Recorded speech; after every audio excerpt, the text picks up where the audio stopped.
Oh, hey, by the way, since you're here, now that you're here, Larson, I don't know what your history with D&D is like, but I was telling Kai before the stream about how I had some second edition Thaco simps coming at me on Twitter recently. Are we sure that Larson isn't one of them? I don't know. It'd be funnier if he was.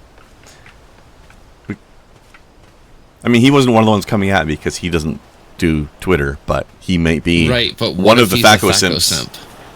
If he's a Thaco simp, then I don't know. Where's that ban button? No, I'm kidding. You never had a chance to touch 2E?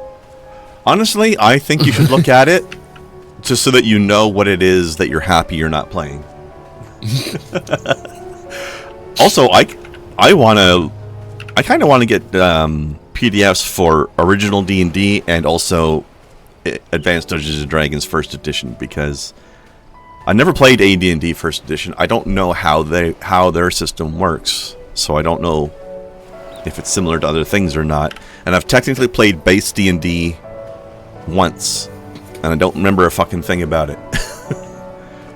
Well, okay, very few things. One thing I remember about it, which is hilarious, and you'll never see in games anymore these days unless they're trying to be edgelords, was you didn't have races and classes as separate things. Races were classes. So every elf in the world was a fighter mage.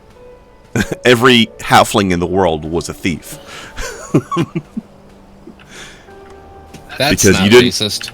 Because you didn't choose to play a halfling and then choose what class you were. Your class was halfling. And you had all the same abilities that a human thief would have. Also, they weren't politically correct and called it rogue back then. It was called thief, the class. Yep. Third edition was the first time they called it a rogue. Or at least directly so in second edition they had class categories that had names. So you had warriors, and that was paladin, fighter, and ranger, and later barbarian, but barbarian didn't exist in base second edition. Then you had priests, which was cleric and druid. And then you had a category called rogues, which was thief and bard. And then they added more stuff later, of course. I was actually surprised to learn when I was replaying Baldur's Gate 1 that they had monks in second edition. But that was definitely in an extra side book later, because I never saw that. But it exists. And there's one that joins your party in Baldur's Gate. But, yeah, I hadn't known that back then. And I was thinking about it the other day. You know how these RPG books have all these extra side books that add more classes and stuff to them, right? That's basically the tabletop book equivalent of DLC, really, if you think about it. Yeah. Honestly, hey, yeah. Icewind Dale. I have not stumbled across Icewind Dale, Jack. I was there when the old lore was written. I played Icewind Dale when it was new. Fantastic game for its time. Yeah. Definitely. You little having replayed Baldur's Gate 1 and 2, and I remember that Icewind Dale played the same way they did. It was the same game engine. Shit's clunky as fuck now, by our current standards. But back then, shit was revolutionary.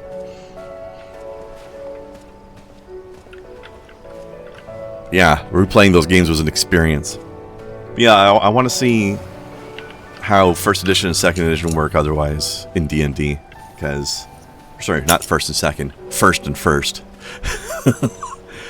Dungeons and Dragons and Advanced Dungeons and Dragons, because these people don't know how fucking numbers work. They know how numbers work better than Microsoft. That's true, or equally as bad anyway. Remember, kids, third edition D&D is actually the fourth edition of D&D, and the fourth is actually fifth, etc. Or should I say third is either fourth or second, depending on if you're counting AD&D or not. Because AD&D was not ever supposed to be part of mainline. It was supposed to be its own thing. for whatever reason, they just skipped version 2. That was not part of the plan. Yeah, basically they dropped the advanced off of the title, but they wanted to iterate on the number still. So they went from 2nd to 3rd, but it wasn't advanced anymore. So it got real muddled at that point. You were there when they were created by WotC?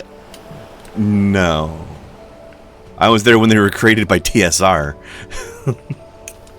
And then WotC bought TSR.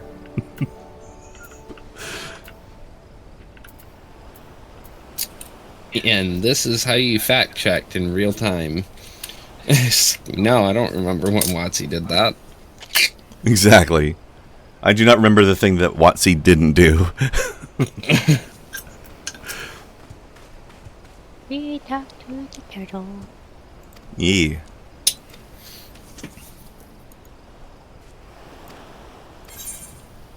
Yeah, I've glanced at Advanced Dungeons and Dragons First Edition once, and remember that they did some interesting things with different weapons had different effects they could do, which was interesting. But that's all I know about it. We have an Aether Current quest, I believe. There. Yeah, I see one up there. Oh. Speaking of which, compass. Oh, we are 862 yams away from one, so I don't think there's any on this island with us right now. We got that one already, and I don't think there's any other ones. Whee! But I think if we've learned anything today, it's that Thaco sucks and should never come back. I thought we learned that Larson was Norwegian. Sorry, I got choked. Yes, for a second. That's true. We never knew that before.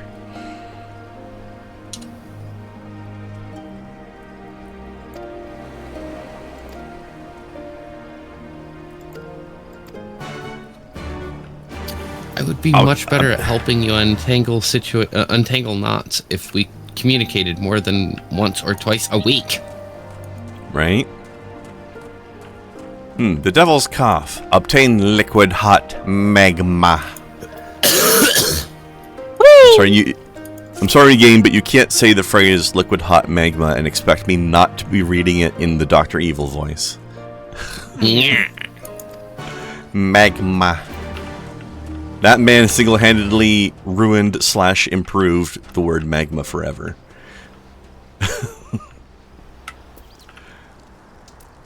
Ruin proved. Whee! Made it blurst.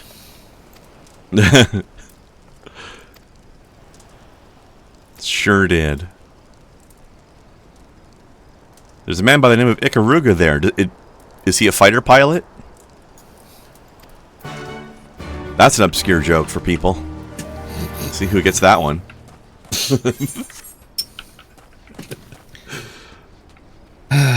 Alright, my party is going to try freeing a whole bunch of halfling slaves from Drow in Akua to a city in the Underdark, okay? This all makes sense so far. Cool. Kuo are a neutral party, but endorse slavery, so they'll treat the PCs as thieves if they're caught. Okay. Now we await the... Oh! The halflings will be held in a warehouse by the docks. The guards at the warehouse are Drow. They have plenty of reinforcements nearby, okay. So you're saying this will be difficult. Either that or an entire city is about to die.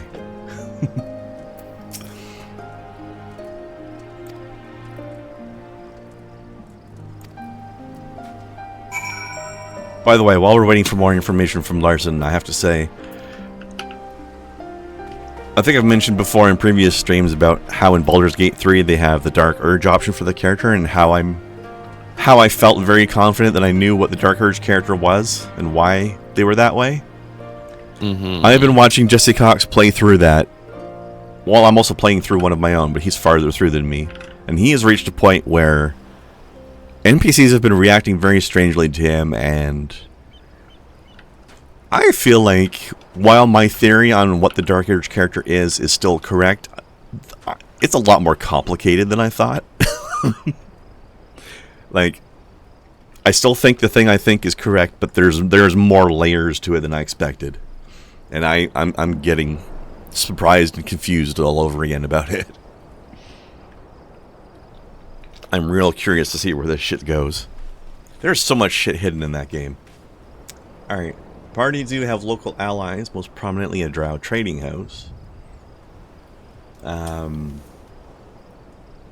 don't know what I can say about your party if they have drow trading house allies, but they can provide hideouts for the slaves that are brought to them. Oh, okay, so these are non-evil drow trading house then. Not They all won't drow intervene are evil. openly. Right, exactly. Only most. No, most are just kinky. You know, funny you should mention that as well. I've seen somebody else in Baldur's Gate 3 come across, like I've mentioned how there's a bordello in the game. Mm-hmm. Two of the employees of this bordello are a pair of drow. And they appear to be... You cannot rent one or the other of them separately. They come as a package deal. Right? Oh. Did I mention they're siblings? That is ridiculously hot. I mean, what? And it's sort of a something for everyone deal because it's a brother-sister combo. Oh. You can have the boy drow or the girl drow or both. But now you won't know if I'm joking or not, and that's the whole part of the plan. I'm happy.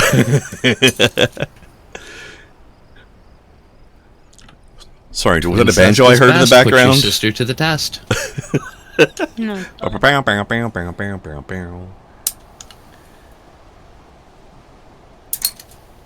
People who have been watching this series for long enough on YouTube will realize that this is incredibly funny, as I have gone through having a sister who is now my girlfriend. Also, Larson, you do know that Kai was there yesterday too, right? She just wasn't on voice. So she may have already seen that link. Then again, I don't know how AFK Kai might have been during yesterday's stream. I was So. incredibly AFK. I had a lot of things going on, so I did not see this. It's a hell of a thing.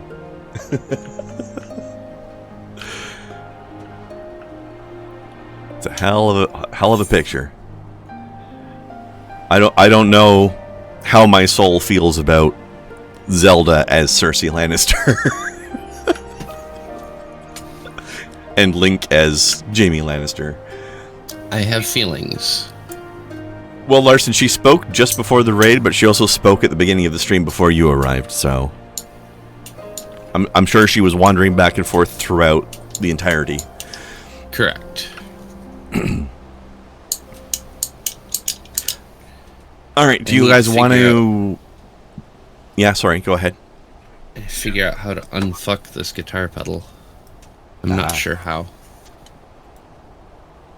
Any preferences on... Do you guys want to do the stuff on the island first, or swim back east first, or do you care?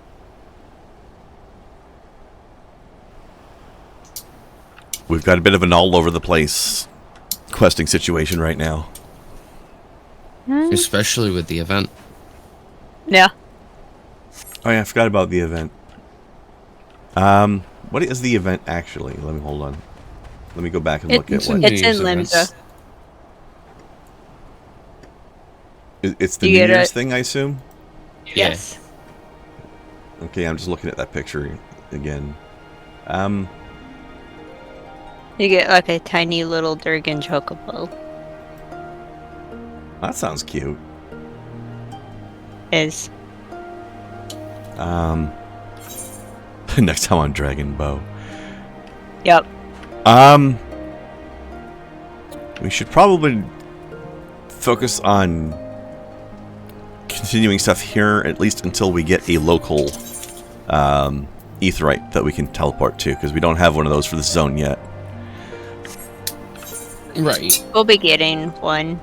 Yeah, we'll be. That's what I'm saying. Like, let's power on until we get that, and then maybe then do the event, and that way we can get back here easily. Okay. Yeah, that makes the most sense. As it is, we would have to teleport back to Kugane and then take a boat back to here and then swim back to where we are. Yeah, no. All right, let's head east then. Let's do this stuff over here first. Whee!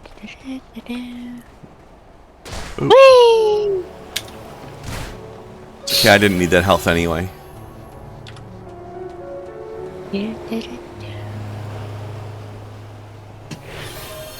So we got to talk to this guy, and we also got to swim back out over there and talk to somebody over there.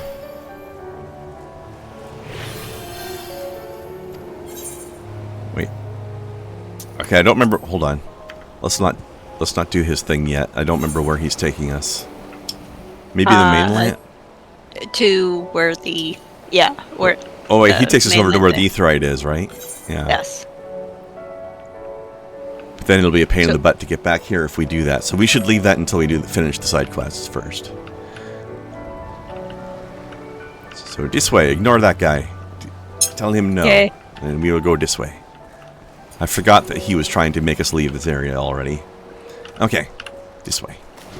Go swimming. By the way, yes. My schedule may be changing soon at work, and I don't know to what yet. So we might need to think about possibly different days, because remember how I had to miss a couple Saturdays because you wanted me to help on Saturdays? He wants to change it so that Saturday just becomes a regular work day for me instead of another day. Like one of my regular 3 days. And that we haven't figured out the details yet. So we might need to see if there are other days we can do this in the future. But on Monday I will be talking to him about it to figure out what we're going to do with it. Yeah. So a change is coming, but I don't know what yet. Hey guy, where's your spaceship? And is it currently black or white?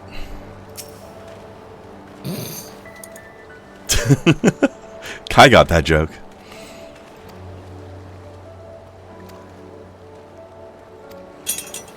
I'm sorry, I can't see this man's name without thinking of that game. And I've never even played it.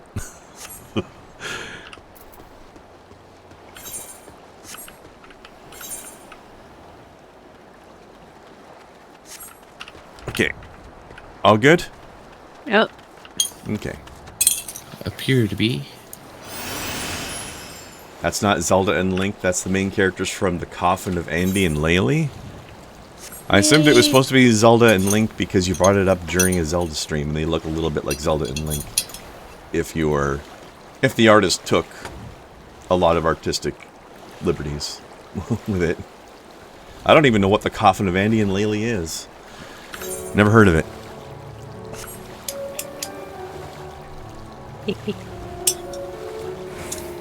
I still think it's funnier if it is Zelda and Link, though.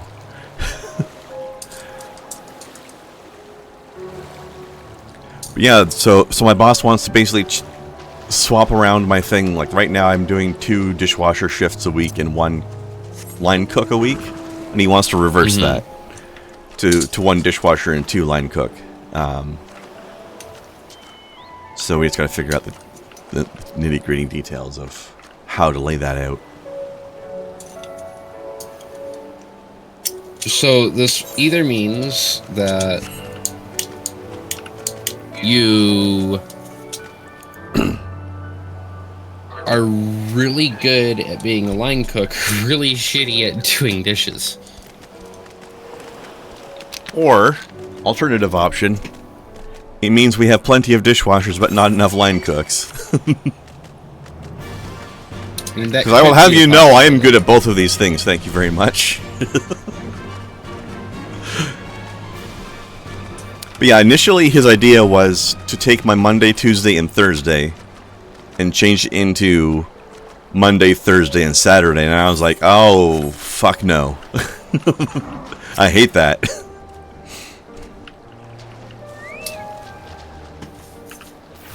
Yeah, Like, I feel... I like the general idea of what we're doing, but I don't like that particular layout very much.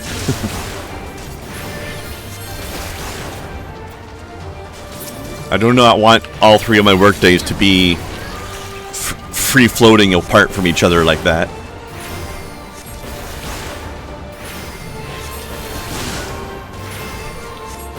Okay, Larson says, reactions have varied from God that's disgusting to God that's hot. Yes, but how many of them were God that's disgusting, it's so hot? When I'm not at my station, am I an offline cook? Yes, I do work. I do cook for myself at home.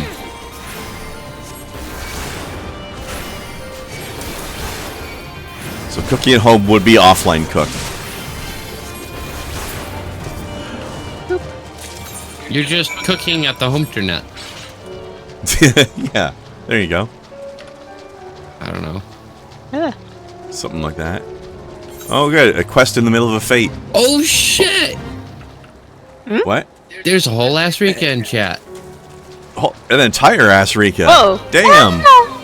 Woo! Holy you- crap. How did that goober sneak in here? Oh, jeez. Normally I wouldn't care about a fate like this, but it's right in the middle of our quest, so we might as well, while we're here. Pounce! Ah.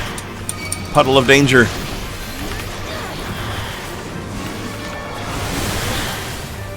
An acoustic chef? No, that's Kai.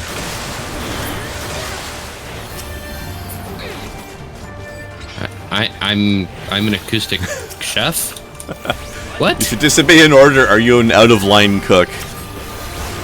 I like it. What is an acoustic chef? A musician. You're cooking up a beat. I don't know. That implies that you're eating my music, and I'm not sure how I feel about that. Is that not the standard way to indulge in music? Is that not how you do it? You know, you'd think that the answer would be yes, considering I have synesthesia, but not. Exactly. I don't think you can really eat it. What does this song taste like to you? It depends on the song. That's a very Kai answer. There's one that tastes incredibly like garlic. From the heart? Well, where else would it come from? Heart is the garlic place. People do describe bass lines as juicy. I have never seen anybody do that. No. No, they don't. Norwegians are weird. Nobody who does that would I consider people. So how about that spicy take? I would have to agree with that. Course. I'm not. Maybe. Maybe I am. Maybe I'm not. You'll never know.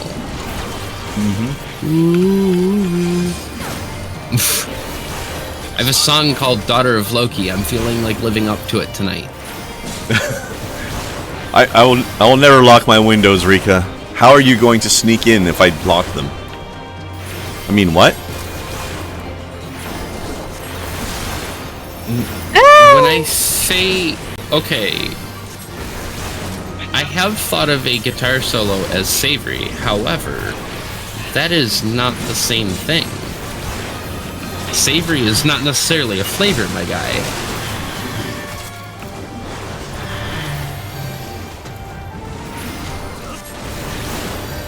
I believe it's wrong to imply otherwise.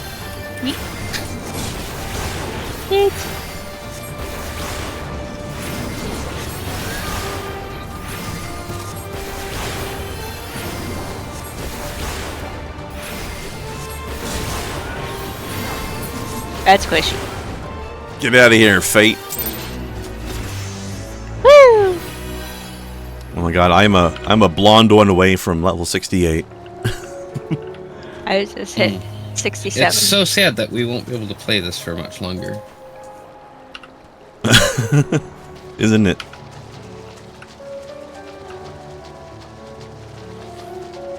And why would that be?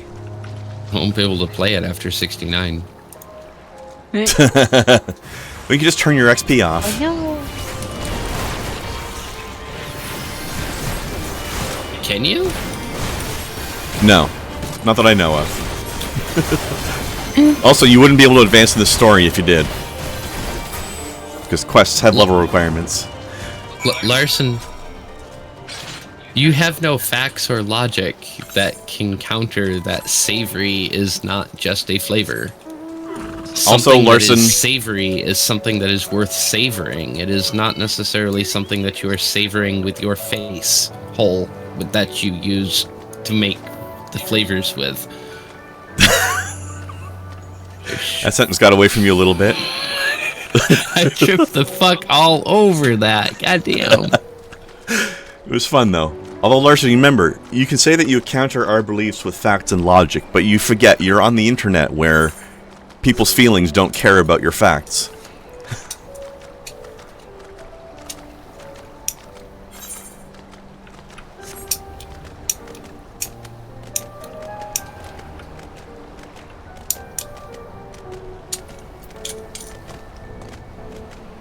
Wait for enough expansions so we can hit level 420.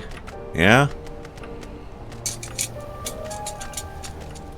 Kaya's always level 420 in her heart.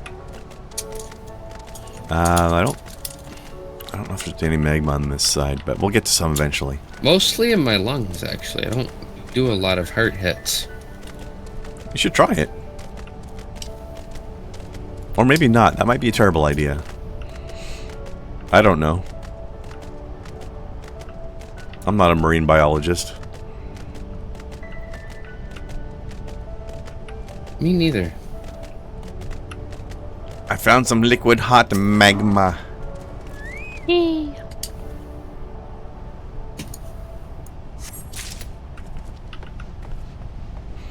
And there's some down there too. Yes.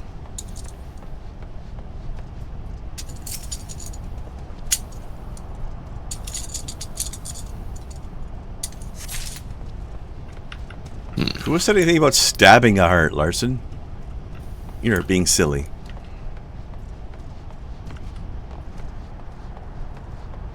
Oh, you probably should consult your marine biologist before you stab your heart. I agree with that.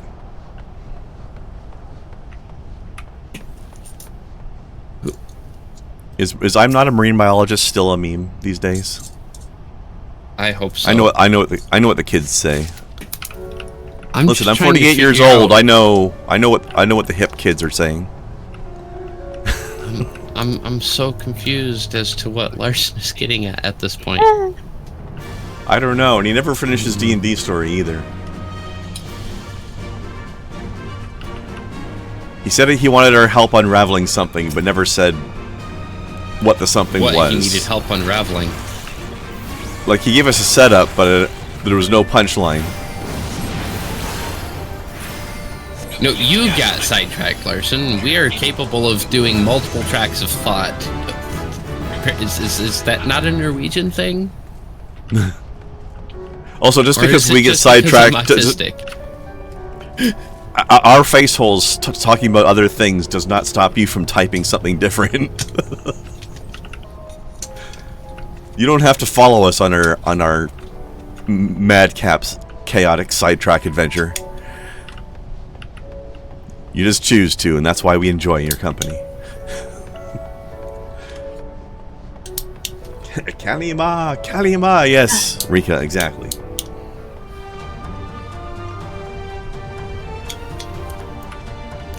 All right, who got in a fight? Me. Because there's something in the way. And she ran off without me. No, you were right Snow behind never me. does that. What are you talking about?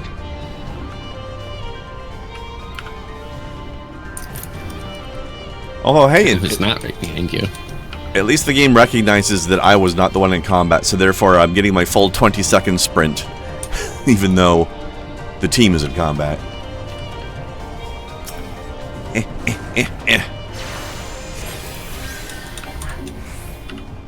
There, take that. He I helped. Yay.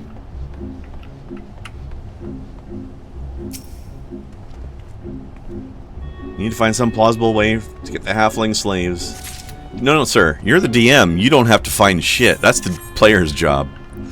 And it is your job to stop them. Although, it is part of your job to at least present a scenario that's possible. But then try to stop them.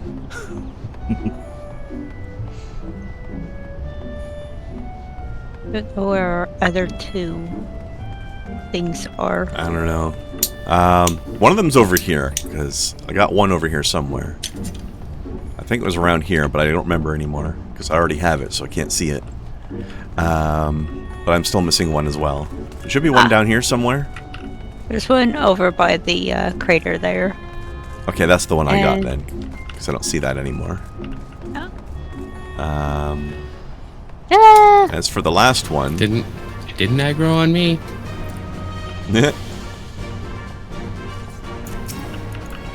Doesn't that mean you did your job wrong?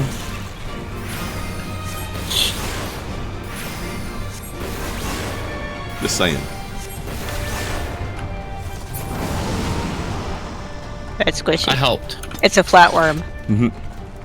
But yeah, anyway, so my work schedule will be taking one step closer to no longer being an aquatic technician. Which is what my job title actually says on the schedule. But why? I mean, why be a dishwasher when you can be an aquatic technician? I mean... fair? Alright, I'm gonna mount up and just scout around a bit faster. And see if I can find where it's the over last here. one is. Oh, you just saw it? Where? Ah, there it is. It was very hidden. I love the timing of that. I'm gonna go run around and try to see if I can find... There it is.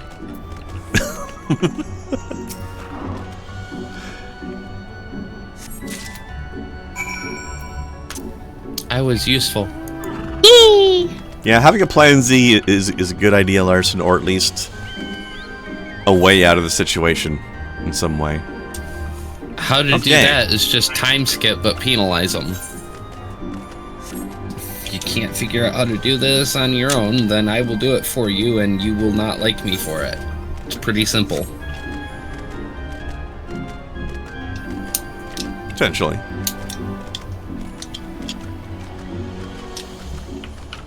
But it is generally true that if you are presenting a quest to the players, you should probably have baked in some sort of way for it to be possible to succeed.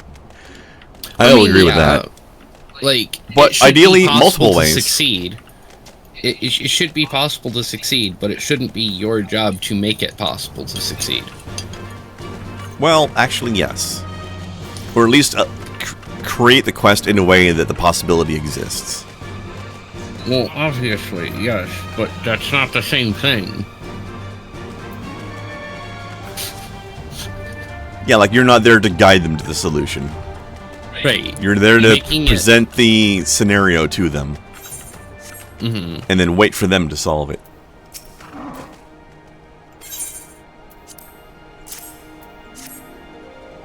Rat-infested undercity waterways?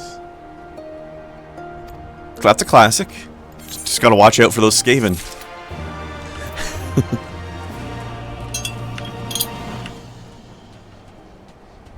That's classic enough that was in Neverwinter Nights. Oh, speaking of which, there is a quest in Act 3 of Baldur's Gate that is the classic Tavern Keeper wants you to go down to the cellar and kill off a rat infestation quest. But at like level 10.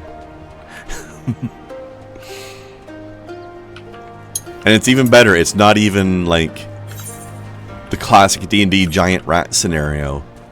They're just regular ass rats, but there's like 50 of them. And they have 1 hit point each.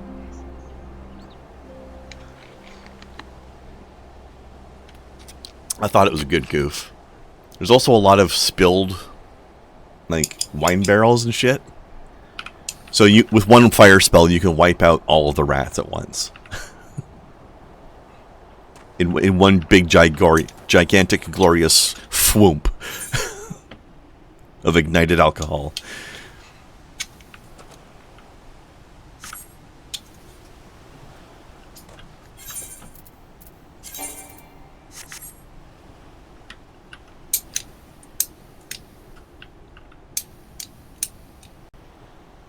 Giant pestilent rats that heal from fire? What the fuck kind of fire elemental rat bullshit is this?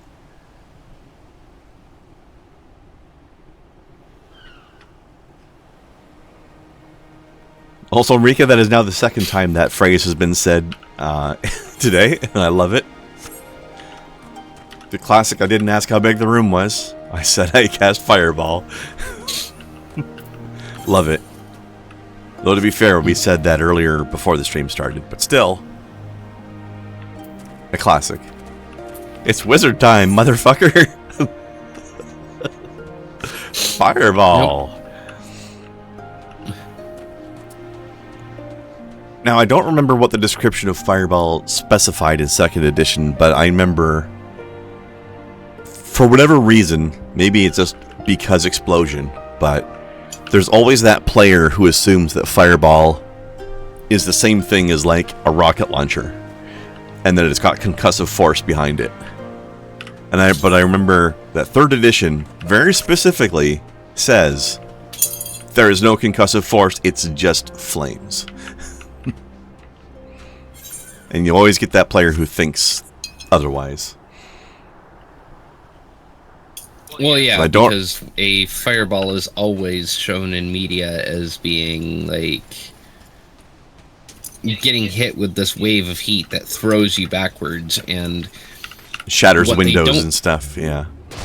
Well, the shattering of windows doesn't require a concussive force. That's just a matter of the glass expanding so fucking fast. Sure, but people think that, though. Well, what they're actually seeing is very, very different. Like, people being thrown away from it is naturally trying to shy away from that massive amount of fucking heat. Like, right? You would too. It's a reflexive thing, not a concussive thing. So yes, the characters are going to be thrown to the ground by their own asses. By their own selves. Absolutely. Yeah, I don't remember if 2nd edition specified that it does or does not have concussive force in that edition. But I know 3rd edition doesn't. Also, another thing which I think maybe might have come from video games. There was an era of D&D where players assumed that if they cast the Detect Magic spell, magical things would glow blue. But I do not recall the player's handbook ever saying that. That happened in a lot of video games, though. Which might be where they got the idea from.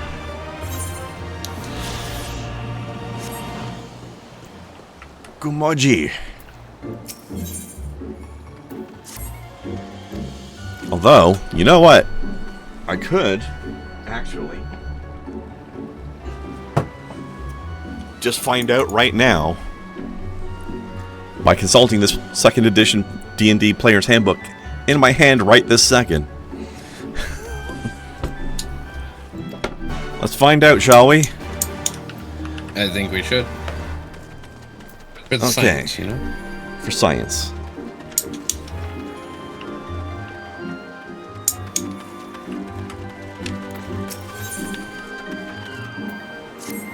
Okay, wizard spells.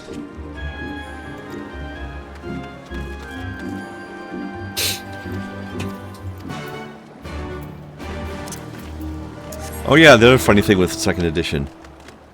So you know how in 5th edition we have a category of spells that is called cantrips? Mm-hmm. In 2nd edition there was a 1st level wizard spell called cantrip.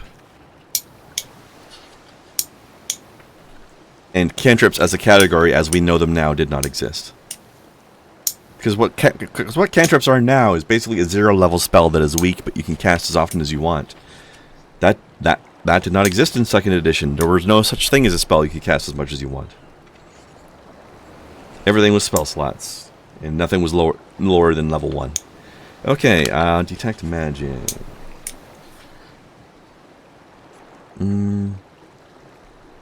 Detects magical radiances. Yep, no glow. Just you sense things. But while we're at it, you know what? Let's look up Fireball while we're here. Fireball. Fireball is an explosive burst of flame which detonates, delivers damage.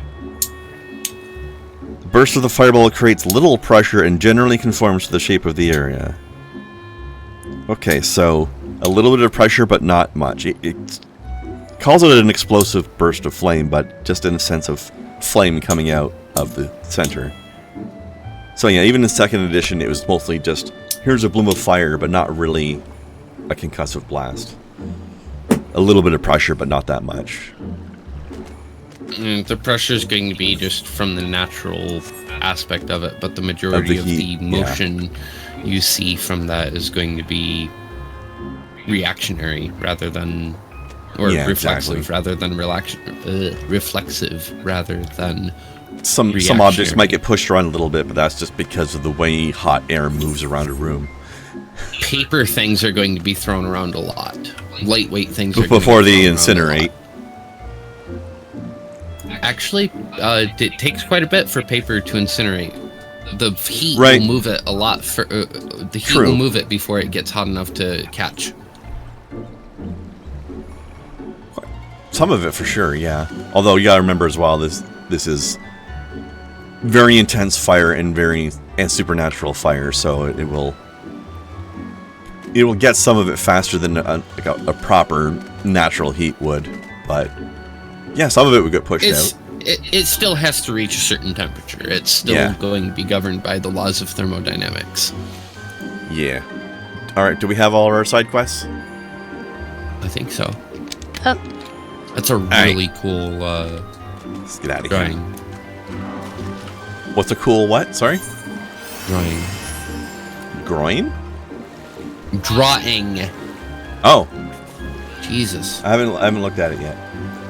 And yes, it would still be governed by the laws of thermodynamics because heat is something that is very well understood. Like, there's no reason for it to not. In other words, it's simple enough, it is powerful enough in its current form, just the matter of being able to have enough of it that much. That part wouldn't have to be governed by physics, of course, but the heat itself should act like regular heat would. Like, you would see that. Alright, question for Rika. Rika says 4th edition states Fireball is a burst spell, so it would have some concussive force. My question is... Okay, I am not a 4th edition expert, but I've played some, and my understanding is that the term burst is just a description of how the AoE works. Does it actually specify that burst is defined as having concussive force? Maybe it does, and I don't remember.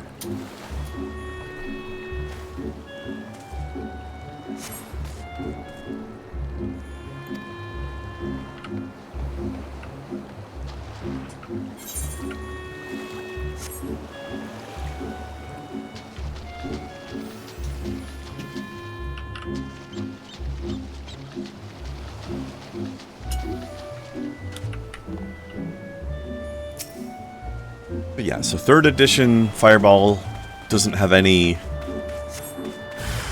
concussiveness to it at all. In 2nd edition has a tiny bit, but not much. Probably very similar overall, but just second edition is being more blatant about describing the way a wave of hate will push things a bit.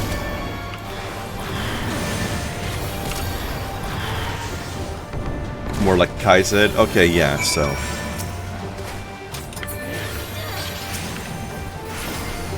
Burst does not mean there's concussive force.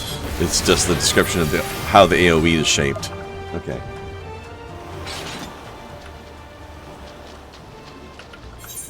I will say 4th edition did some neat things with classes that didn't have enough interesting stuff going on, such as fighters and rogues in combat. Kai's hiding in a bush. Are you trying to ambush somebody? Heyo. Actually, I remember one particular rogue power I saw in 4th edition that was kind of the D&D equivalent of castling from chess, which was kind of neat. Like, your character would move up, make an melee attack on an enemy, and then you would swap positions with a nearby ally.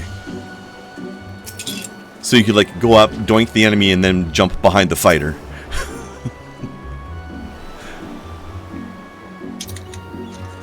That's funny. It was very on brand as well. I would generally say that do not doink without consent. Without protection? Oh, consent, okay. Although I don't think the rogue is really interested in doinking people who consent. I think stabbing people is generally pretty non-consensual, but maybe not always.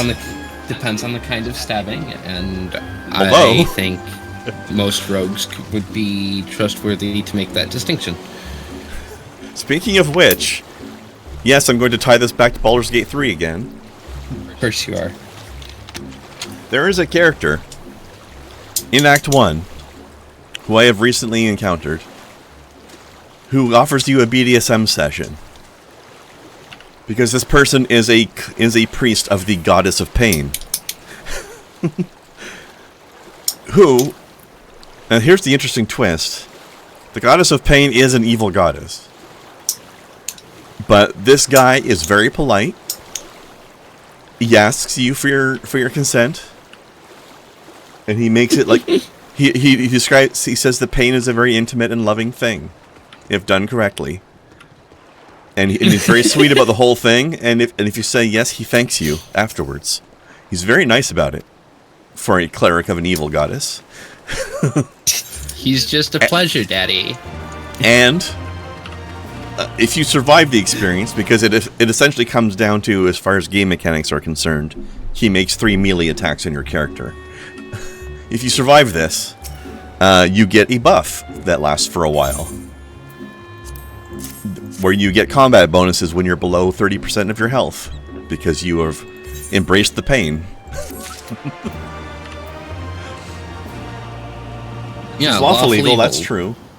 Lawful evil, just like Superman. I love the fact that Larson knows exactly which goddess I'm talking about. I mean, if you didn't think Larson knew who the goddess of BDSM was, I mean, come on. He knows his Forgotten Realms, I'll give him that.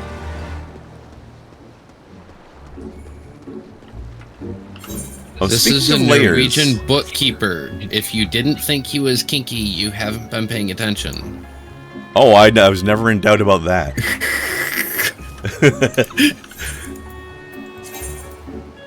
Speaking of layers, I have been thinking about... I've been given some food for thought on that story recently, where there may be a whole additional layer to the plot than is apparent. And I cannot prove that there is or isn't. Like, I'll give this part away because if this is even a spoiler, it's a very minor spoiler because it involves information you learn in the first couple of hours of the game. But there is a whole subplot where 3 evil gods, not even a subplot actually, a fairly major part of the plot, where 3 evil gods that were killed back in 2nd edition D&D Forgotten Realms timeline are evidently back and alive again for some reason, and they're fucking around, which leads to a lot of the major plot stuff.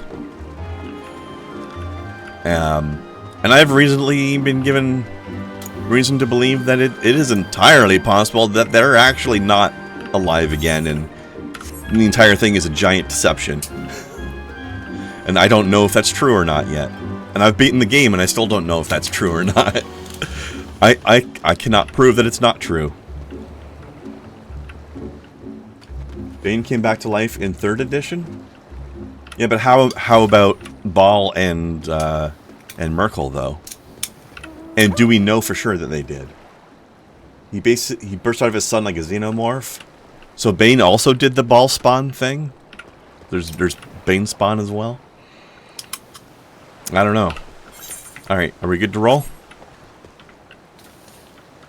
Yep.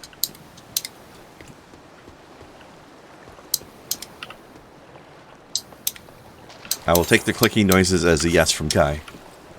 Sorry, I was working on the Get Fiddle Pedal. Sure, okay. Did you pick up this quest? I did, yes. Cool. I just didn't want to lose any of my screws. Any more than you have already. Whee! Heyo. Well, my own screws are what they are. Mm-hmm. This was the screws for my guitar pedal, which is different.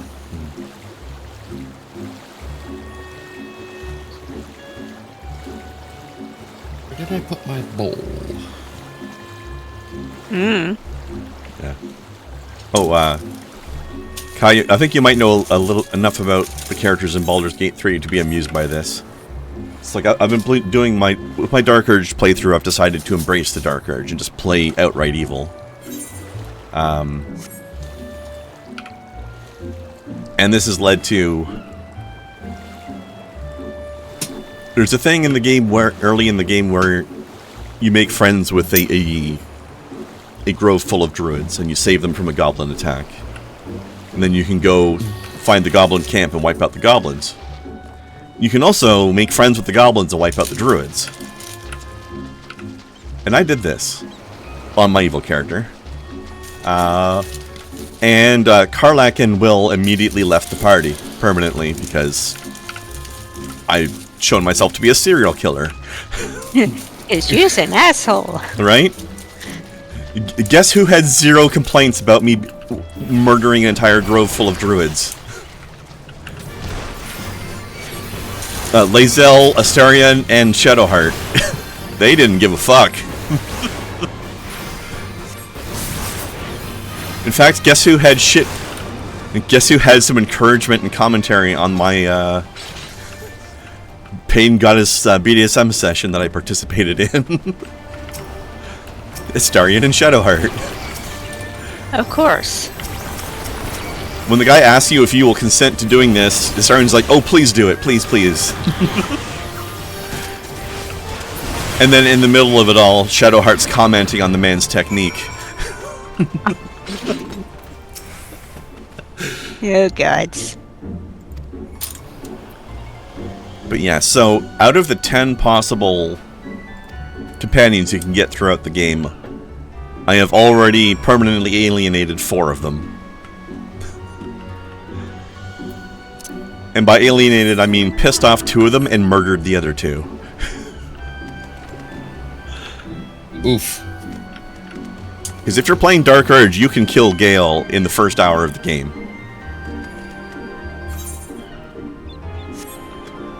Why do that when you can... In fact, the game encourages you to. Sorry, what? Why do that when you can just give him a high five? Oh, Gale's awesome. And I have high-fived him, and it's very fun. Give me a hand here. Smack. Okay, not what I meant, but okay. And then you high-fived him with a sword. Yep. In fact, the very first Dark Urge dialogue option is about Gale. Because when you find Gale, for people who don't know, you find a weird magical rift in the side of a rock with a hand sticking out of it, and a voice asking you for help. So you can pull him out, or you can just high-five the hand as a reaction to give me a hand here. Yep. And then pull him out. Or If you're playing Dark Urge, there's an extra conversation option, which is fantasizing cutting the hand off. And if you choose to fantasize cutting the hand off, then when your character comes out of fantasizing, you realize that you've actually done it, rather than just thinking about it. Oops. And now you have a, well, presumably dead wizard, although you don't see the rest of his body, so I guess you don't technically know for sure. But you do not have a wizard, but you do have a severed hand, which you keep in your inventory, if you feel like it. And that is your introduction to, oh, this is what Dark Urge is going to be like, is it? Can you high-five it before cutting it off? Probably. Which would be even funnier. Would at least be funny. It shows that you have a sense of humor and you're a piece of shit. Exactly. A dark sense of humor, if you will. Hold on, what is Mock Beam? Oh, Mask of the Betrayer. That was one of the Neverwinter Nights ones, right? I think. Now we talked to Turtle Man. Yeah. Yes. Oodlebird. Although, Larson, this presents a question as well, which is something I thought of just recently. So, since we're talking about, you know, the Baldur's Gate 1 and 2 story with Ballspawn and Bane and stuff, my theory on the Dark Urge character in Baldur's Gate 3 is that you are once again a Ballspawn. But then I thought about the fact that, okay, so the character in Baldur's Gate 1 is a Ballspawn, but that was 100 years ago, and his plot failed. So Ball should not have come back to life that way. Maybe he came back to life a different way. Like, why 100 years later is there a fresh, new Ball? Actually, multiple Ballspawn. I guess it comes down. Maybe it comes down to surviving bloodlines, because there's somebody else around who's a Ballspawn, who is the daughter of another one. So maybe it's just like you're not the direct kid of Balls so much as like the grandchild or something. Ballspawn are just Navy? Oh dear. What's long, hard, and full of semen? A submarine. You know, there was there was this little bit of a religious joke. Fair warning. There was this Marine who was rowing across the ocean, and you know, Marines, they're just hoorah, hoorah, Marine Corps, Marine Corps. Mm-hmm. And gods are looking down at this, and it's like, God, poor Marine, he must be suffering. Yeah, end it. Snaps their fingers, and his heart disappears. And it's just, it keeps on going. It's a hoorah, hoorah, Marine Corps, Marine Corps. So, well, that's fascinating, isn't it? I said, well, what about his brain? Snaps their fingers and the brain disappears. And the Marine just keeps going, hoorah, hoorah, Marine Corps, Marine Corps.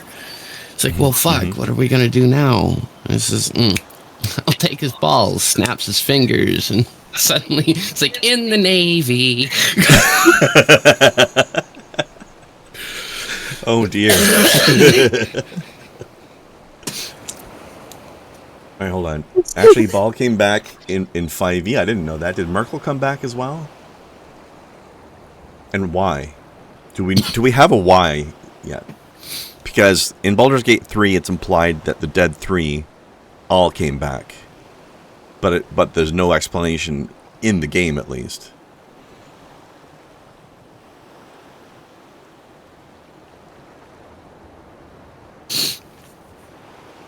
He hasn't been back long enough for new Ballspawn to be an adult? Well, that depends on the timeline of Baldur's Gate 3.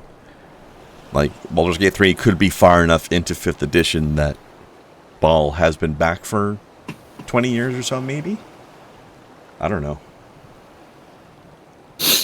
Larson, you also have an incredibly high opinion of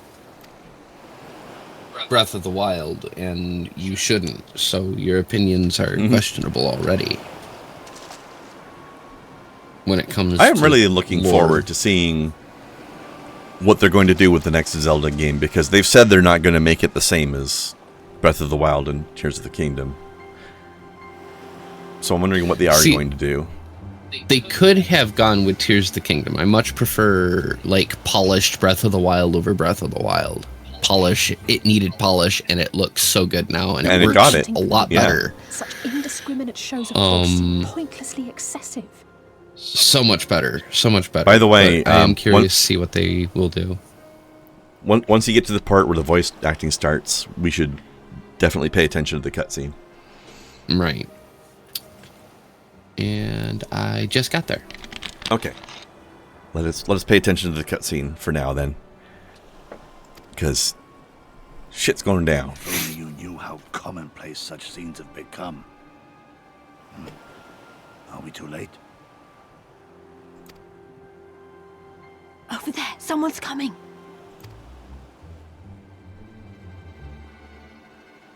This motherfucker again. It is she, sworn enemy of Doma, of my master. The traitor who sold her homeland to the Garleans. Yotsuyu. The Viceroy herself. And look behind her. Isn't that...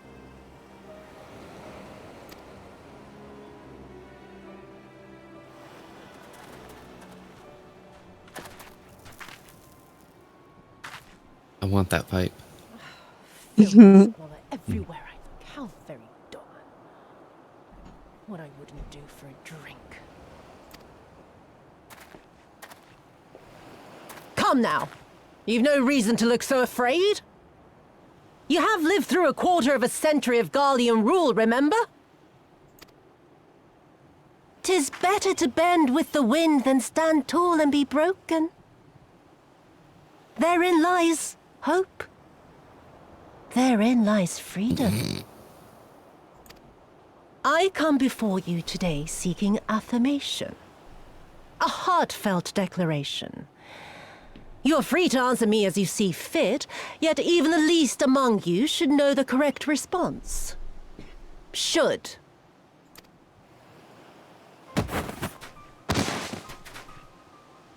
A resident of your village, one of your neighbors, mayhap your friend, was detained by the Korjin this morning. They say he was attempting to flee to Kugane, but we both know that simply isn't true, don't we? Have you anything to say?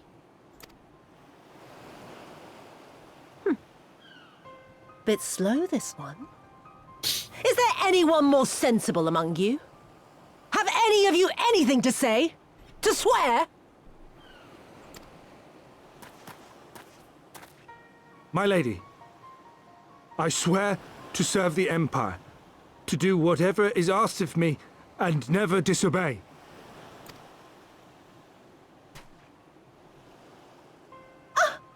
Well said, that man.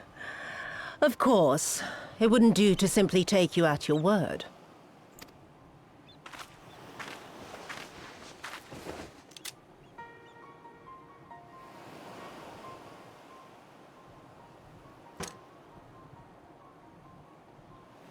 Kill him. Surely you can do that much. He must be guilty of something or other, or he wouldn't have attempted to flee the Empire.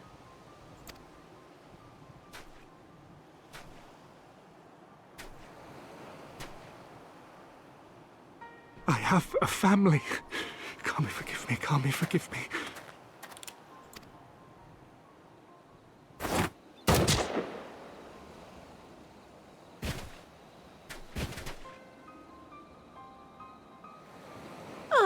Very, very good.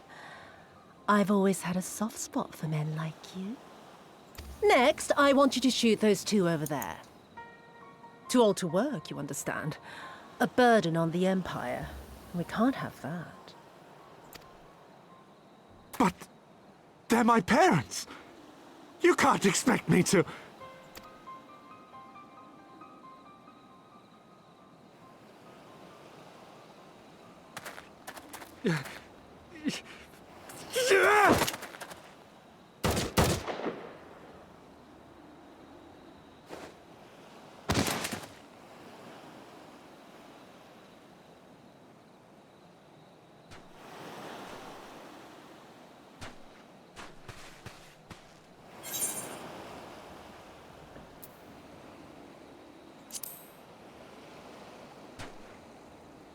He's right. They would simply take the villagers hostage. We must consider the wider picture. If we act recklessly, we risk alerting the Garleans to our presence here, making it that much harder for us to work with the local rebels. To say nothing of the reprisals ordinary civilians would be made to suffer. Open your eyes, girl. They are already suffering. Let me go. I am putting an end to this madness. I will approach the village alone and identify myself as a former leader of the rebellion and a known fugitive. They will wish to detain me until they are certain they have learned all I know. Use this time to make your plans. You saw what those monsters did to the villagers. Who knows what they'll do to you, assuming they don't kill you where you stand? We live and die at the pleasure of the Kami. My fate is in their hands and no others. If it be of any comfort, I am no stranger to chains. You can't expect us to stand idly by as a comrade goes marching off to his death. And this is nothing like Kugani. Nor is it like the Reach, Lise, or the Wall. Let him go. Hold out for as long as you can, but remember, noble sacrifices are to remain an absolute last resort. I wish I could say it won't come to that, but only the gods know how we're going to get you and the others out in one piece. A miracle, perchance.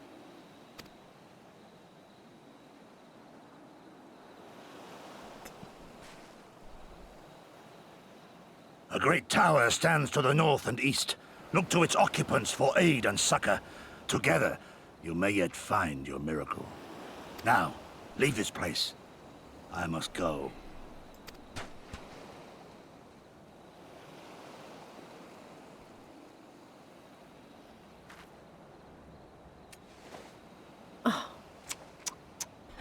Another idiot like all the rest.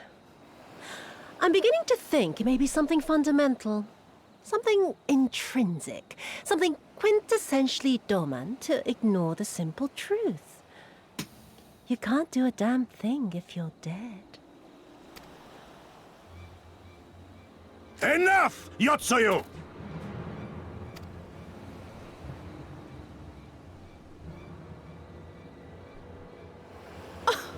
Well now, this is a surprise. Hear me, Yotsuyu! Cease this farce, here and now, and I shall surrender myself to you. Refuse, and all shall answer to my blade.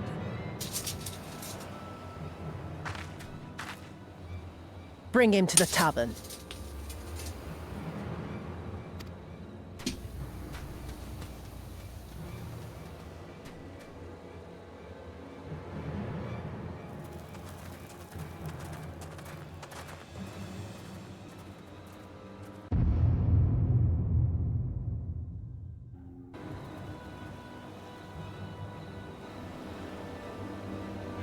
Dramatic slow down.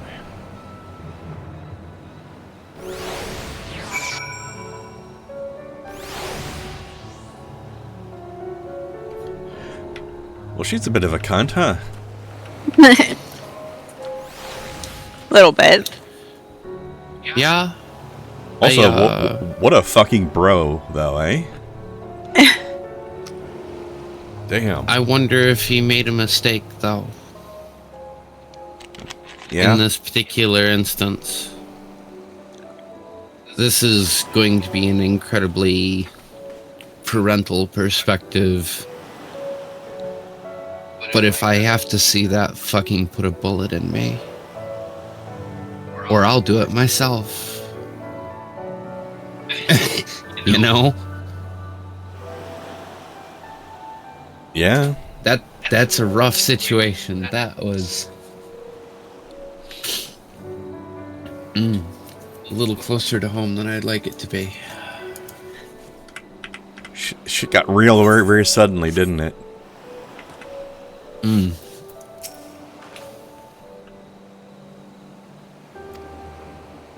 But I like how he turned his reckless heroism urges into something actually far more strategically considered than you expected out of him.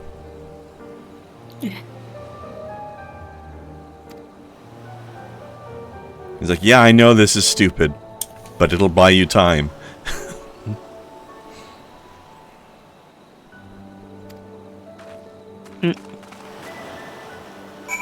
And yes, that hairpiece she's wearing is kind of awesome.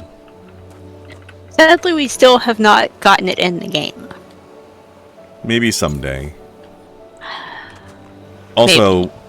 After that scene, I have to wonder, at the depravity of humanity, how much Mummy Steppy fan art of her is there? A lot. Yeah, that's what I thought. People have no fucking taste. I mean, sure, she's pretty, but that personality has got to ruin the attraction of anybody who has any goddamn taste. Ugh.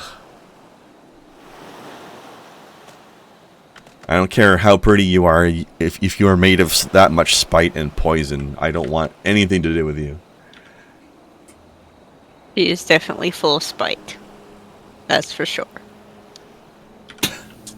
Besides, it completely ignores another role. Oh? If she's working the people who are of parental age so hard that they can't take care of the children won't be old enough to be useful. True. The elderly have a function. Why is it people like this never understand in a proper takeover the elderly are your most important people? Because the breeding force is also the working force, you dumb fucks. You need somebody to take care of the kids. Wow, I would be too good at this.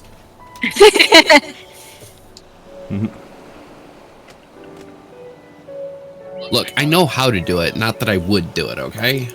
You have a chocobo in this trying time. Yes. I have a mental image of Snowcat just holding out a chocobo to you now. Hello, person. Yes. Whee! But yeah, so according to Larson's listing of dates, apparently, if there is a new ball spawn in Brawler's Gate 3, they would be at most 17 years old. I love the fact that But maybe they're Larson aging is putting faster. this plot point just behind somehow Palpatine returned. That's so brilliant. I mean, it's accurate. Like, 5E's explanation for why Merkel, the previous god of the dead, is back is because They does wanted death to. itself ever truly die? That's a non-explanation. Yeah, no. Especially because, you know, when a god dies, a new god is appointed. Either an existing god takes up the. I'm not sure where we're going right now. I got turned around.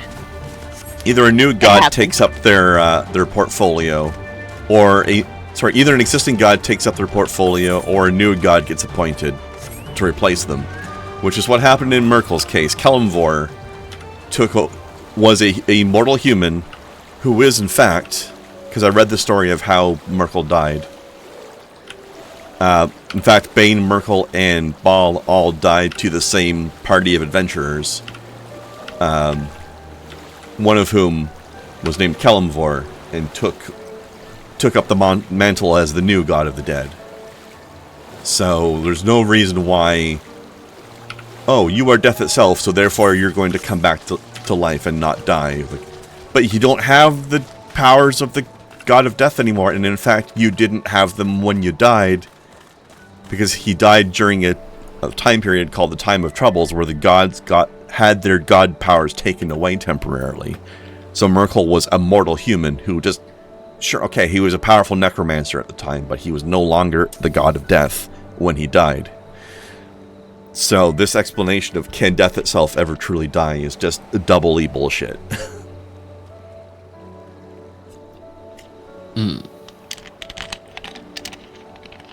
He's not death itself, he's just a dude who took up the job. Yeah, but I mean, if the job is being the god of death, then you are death itself. In much the same way that Mystra, the goddess of magic, is the weave. But again, he was depowered at the time that his death happened, and somebody else took the job from him, so he wasn't death itself at the time he died, and never was again, so there's no reason why he should be back, really.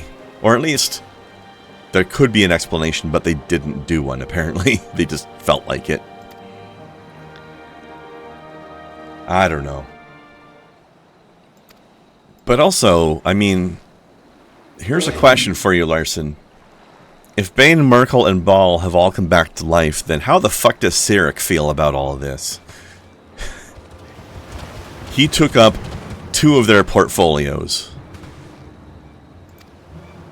Like, he replaced Ball and Bane together. You'd think he might have something to say about this. Cyric is in forever prison? That's news to me. He got banished to the Phantom Zone by Superman. That's the fishy. How did that happen? I mean, it couldn't happen to a nicer person, but I have not heard about this plot point.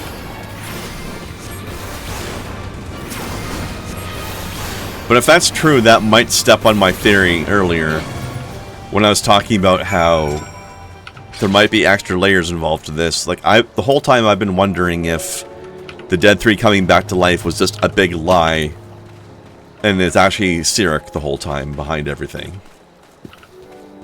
Just fucking around and deceiving people. Because deception and illusion is another thing Cyric rules over. That would be totally him to do.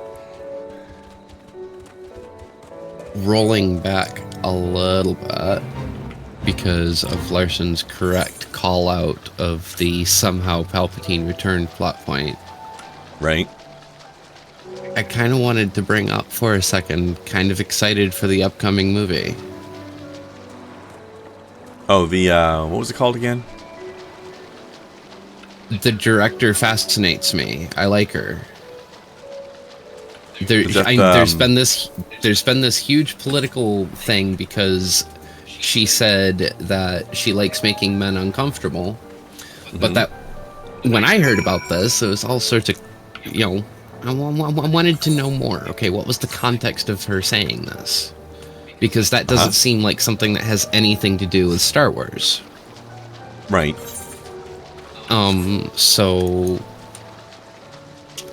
I looked into it. That's actually from an interview from like 2015 or 2016. And the context was, what was it like navigating the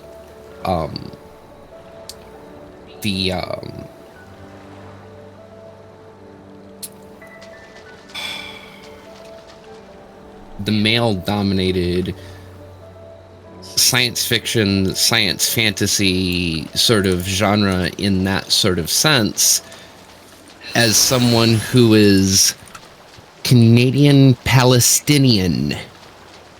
Huh. And her response was, I like making men uncomfortable. And I'm sorry, you're coming from one of the most oppressive cultures in the fucking world towards women. For her to get where she is now, of course she likes making men uncomfortable.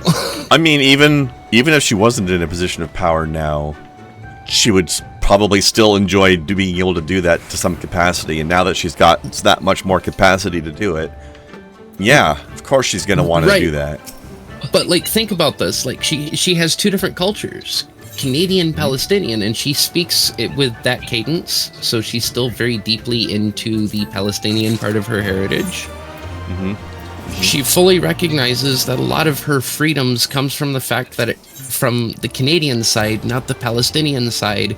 So she comes from a very oppressive belief system and a very open belief in a very open culture. Fucking perfect storm for somebody who is very big and very big personality to have the kind of drive to be the first female Palestinian science fiction director in the world. Yeah, that's a lot of things converging together. That's pretty big. Also, hello, Artemis. Okay, so what do you two think? Do my new boots clash with the rest of my outfit? Just a little bit. A little bit, yeah. I got new boots Artemis too, but they'll did look just a meet little weird. Artemis did just miss Steppy Lady, but Artemis, I want to emphasize this. She was not Steppy Lady in any kind of a good way at all. Sorry, Pakistani, I'm so sorry. I'm stoned. Okay. Apologies. Still. But, like, understand. That might have been the wrong name, but not a single point you made is invalidated by that mistake. Still completely accurate. Apologies for my mistake, but yeah, like, you're not wrong. Like, everything you said is still a big personality and such a great sense of humor, and I'm excited to see this because this is a passion project for her. She knows the lore. She knows Star Wars. I want her on this project. That energy with that knowledge. Yeah. I'm very curious to see how that's going to turn out. What was the movie called again? I know I've heard of it, but I forget. I don't remember. Whoop. Either way. Yeah, I'm definitely curious. It doesn't have a title yet? Oh, I might be thinking of something else. There's some other relatively recent Star Wars thing people have been talking about that has a name. Boop.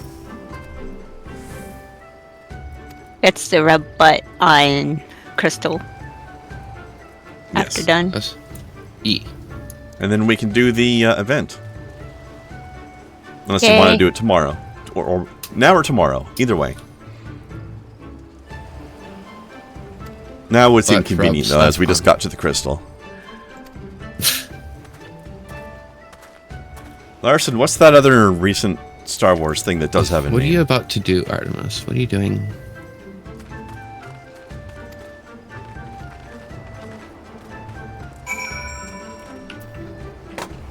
Hold on, I will Google.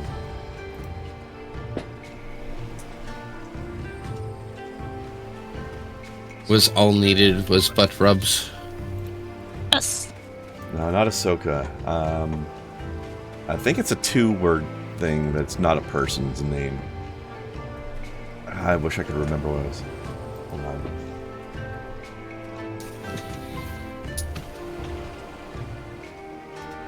There's an NPC with a very unfortunate name. Oh. Yeah.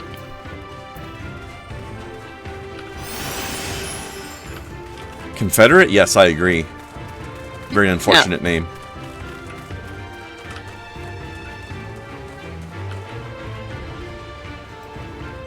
Don't ban me.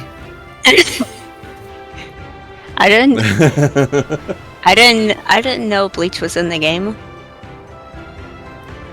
Bleach? Yeah. That guy has glowing balls.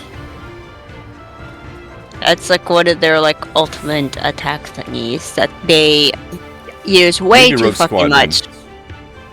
That is what I said. Don't ban me. Yes. Rogue Squadron might be what I was thinking of, Larson. That might be a show, though. I don't know. I have not been paying attention to Star Wars news that much.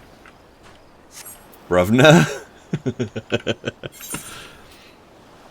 Don't ban me, Brevna. Brevna? Is that like govna but bro at the same time? Yes.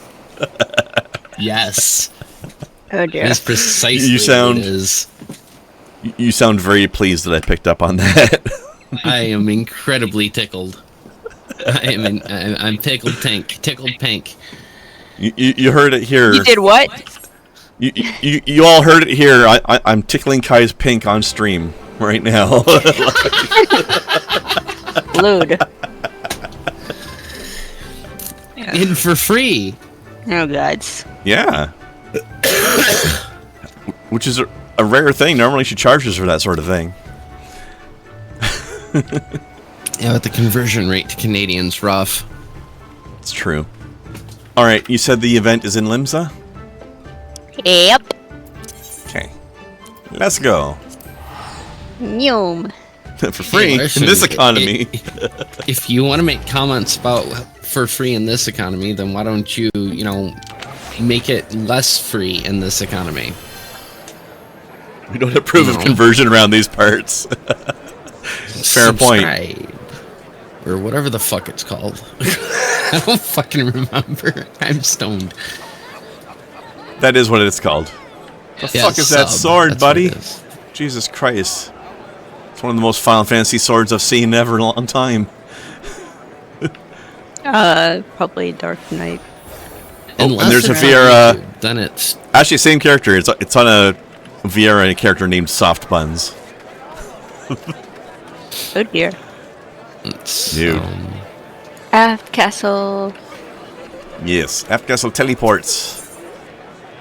Drippin' W, lewd. We definitely don't approve of conversion around these parts, Larson, especially when it's combined with the word therapy. Oh dear. But even when it's not. Unless You know you're what? Let, converting, liquids to gases. That's okay. If it's a scientific conversion, that's fine. But if it's a religious conversion, mind your own fucking business and let people choose their own religion. There you are. I'm still trying to figure out how someone becomes a duck evangelist. It's like, how do you convert people to duck? Huh? Where did this come from? I read the term earlier, duck evangelist. And I'm like, how the fuck do you... Maybe... How do you... What? Maybe they're not converting people to duck. Maybe it's just that the evangelist is a duck. No, he's a person with an incredibly large forehead. Whoa. You can't say that ducks aren't people. It just fucking did. Oh, dear. No, ducks. Of course somebody did that, Larson. And no, I'm not going... If anybody's wondering what Larson just said, I am not narrating it. Somebody did a very naughty thing that I will not say on Twitch. Wow. It was something so naughty I cannot tell you what it was on Twitch, because then Twitch will be angry at me for saying it. Like I said, neighbor 123. Exactly. Hard R and everything. Next time on Dragon Bow. Yep.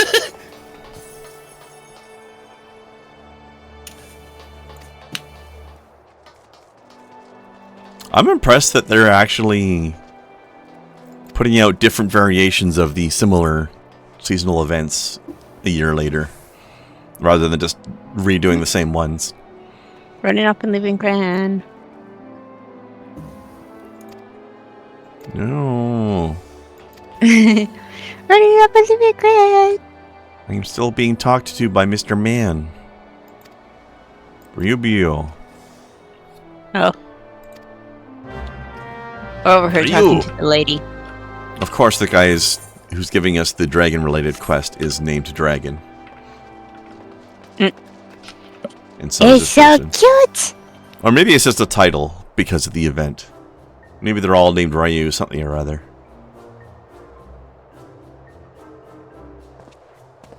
Ryu means dragon in Japanese, actually. So that's what I'm saying. Hello, kiddo. And Dragon Bow. Pinnacle of plumage. Horsebird among horsebirds. Aw, kiddo. It is so cute. You're right.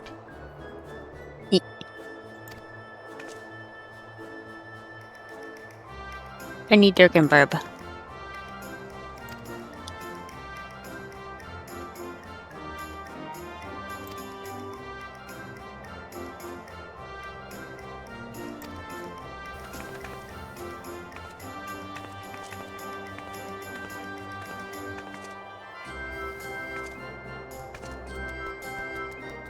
Kid's not that bright, though.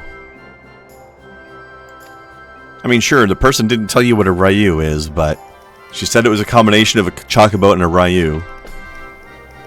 So you can pretty easily infer that it means dragon by this point.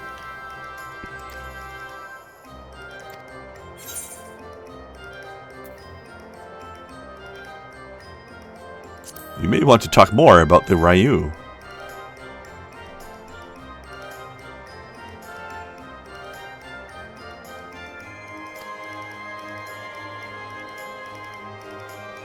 That's a pretty cool samurai helmet, though.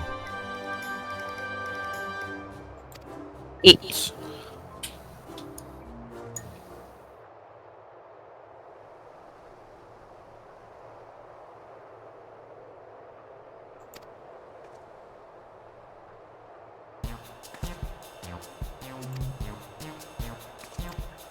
No, the hard R distinction, Larson, is mostly a joke because it's offensive either way. Yeah, let me tell you this. Neither one of them is acceptable to say, but one of them will cause heads to turn a lot faster in certain communities. Oh my goodness. Yeah, like we might talk about the hard R versus the soft R, but let me tell you, the Africans are going to be real pissed off at you no matter which one you use. Oh, for sure. Sailor Senshi Lion Man. He's cosplaying Donald Duck. Oh, actually, yeah, good point. I was thinking, I love it. I was thinking, like, Japanese schoolgirl at first, but you're right, that is more Donald Duck. That's pretty good. Donald Lion. No.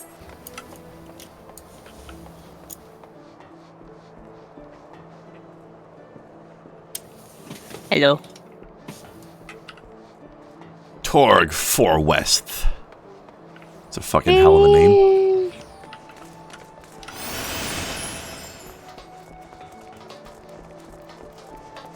Do we have any ideas for a bunch of halflings out of a warehouse? Okay, you said that there are some people overlooking the place, so maybe a distraction? A diversion? Of some sort? Or perhaps fog cloud spells?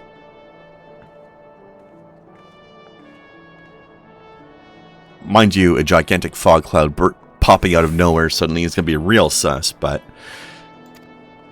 they at least won't see exactly what happened immediately.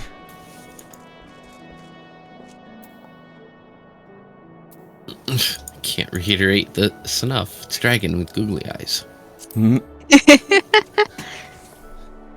How is this not clear?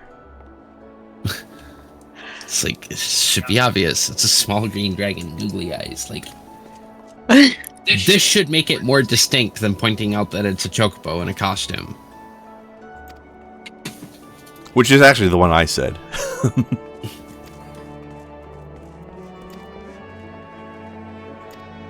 I think they both work equally well, honestly. Alright, where downstairs are we going? Etherite Plaza. Okay, we might as well just use the stairs then. You. Especially in a city without weather. Yeah, I mean, fog cloud will be sus, but they won't know exactly what happened until it's already halfway happening.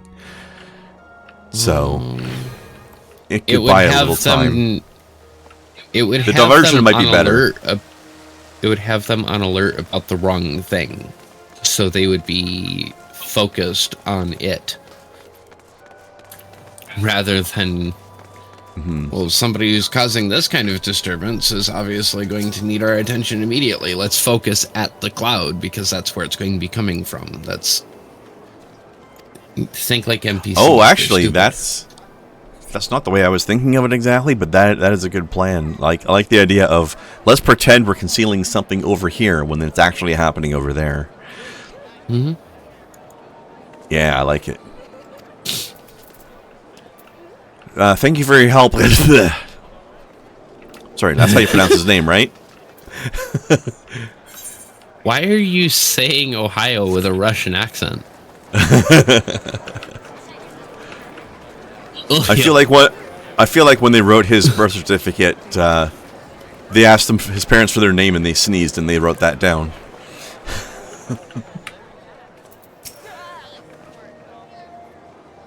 No, we meant to say Fred. Oh, never mind. Yeah.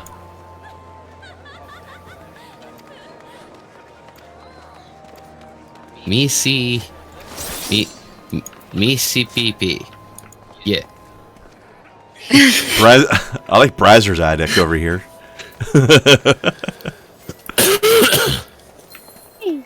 That's a good name. Hello, person. Amicable Alligor. Squeenix really likes their alliteration, don't they? Yes. That is a squeak trait. Impersonable Peddler. They do it a lot in this game. You know, we run back through here again.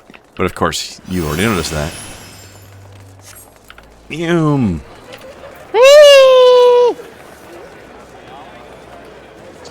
So remember the other day I mentioned how funny it was that the Saints Row reboot was doing so poorly and then it literally got given away for free?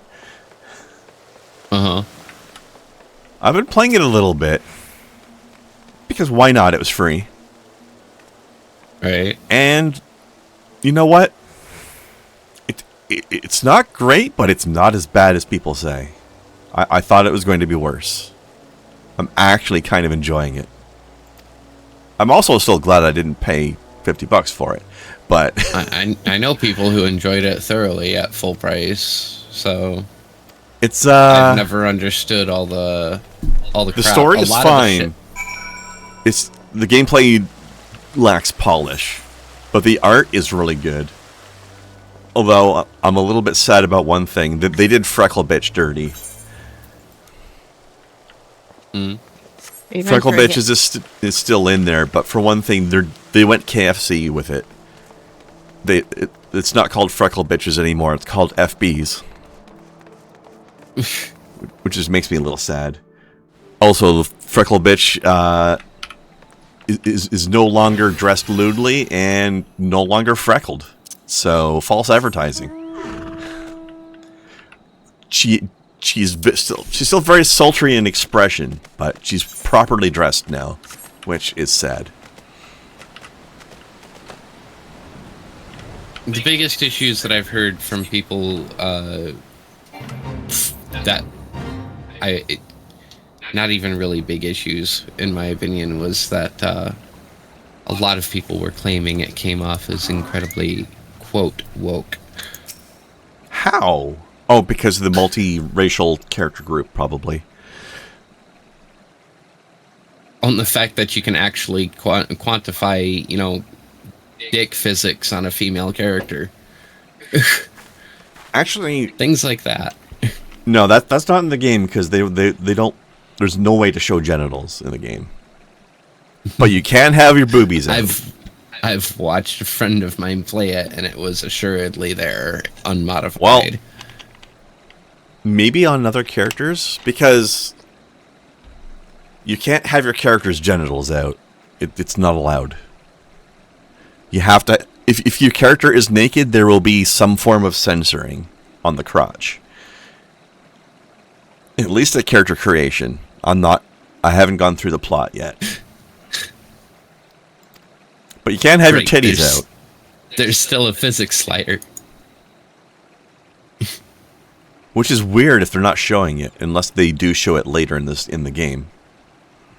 It surely seemed visible to me. Like there was a whole ass. It was. I wonder if it was modded. It wasn't. Because when I was making my character, I was dicking around with that sort of stuff, and there's an option that says force underwear on, and I disabled that just to see. And it's like, yep, my titties are out, nipple and everything, but no crotch.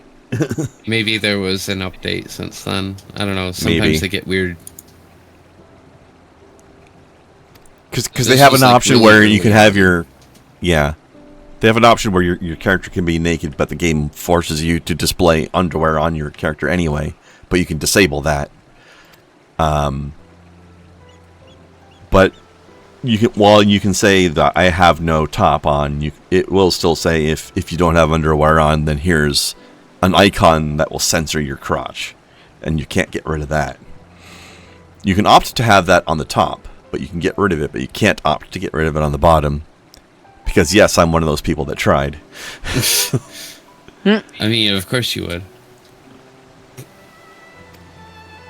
But I think there's two factors as to why people are calling it woke.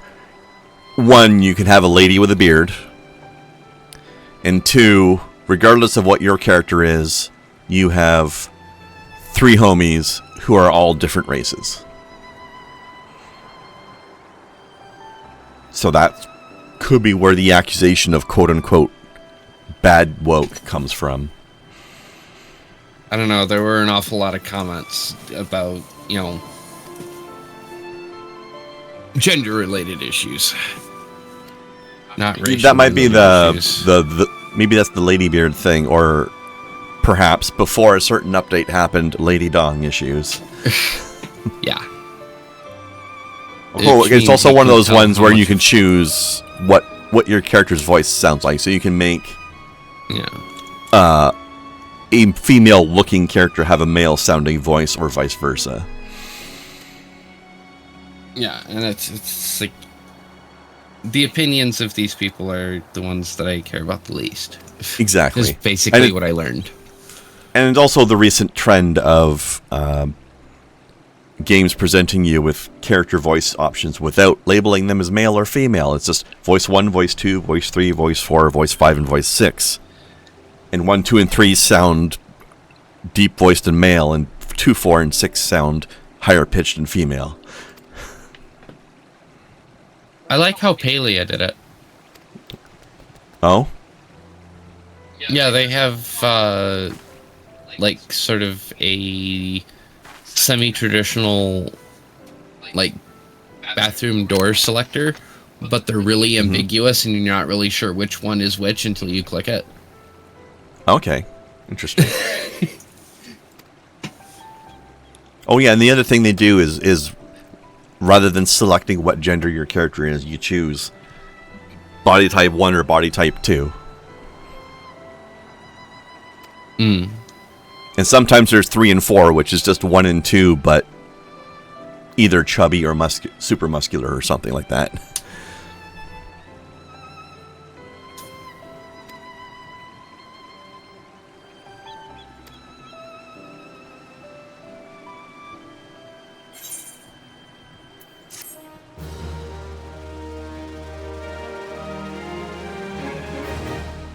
So I like the fact that games let you mix and match a bit more. Sorry, we both started at the same time. Go ahead. We did.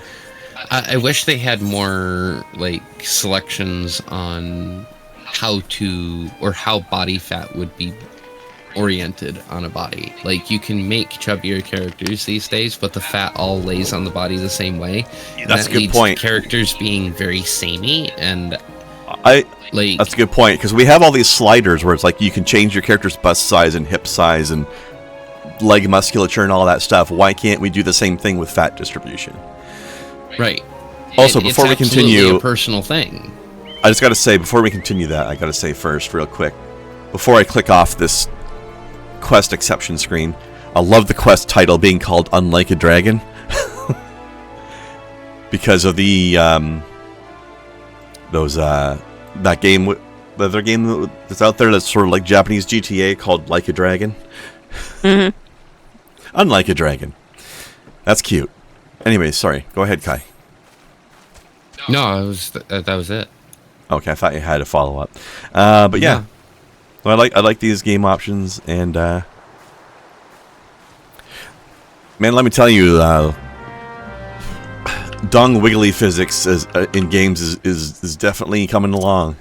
It's getting weird, man. Most notably, Baldur's Gate 3 and Cyberpunk both got some dung physics and a half.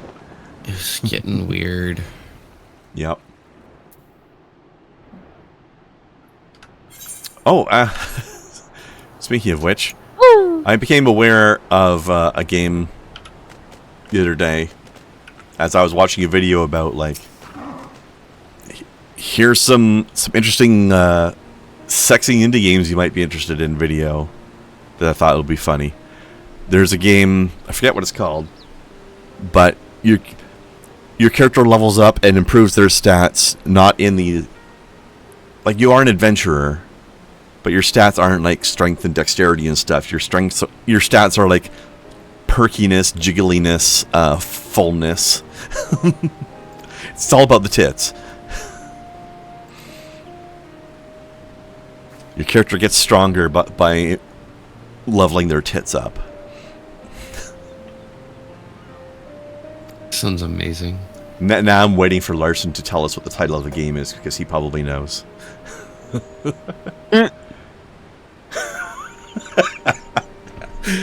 Okay, that Pathfinder link is amazing. I love that picture. Hold on. I need to get this on stream for people who are watching this on YouTube later. That's incredible. Best use of googly eyes I've ever seen in my life.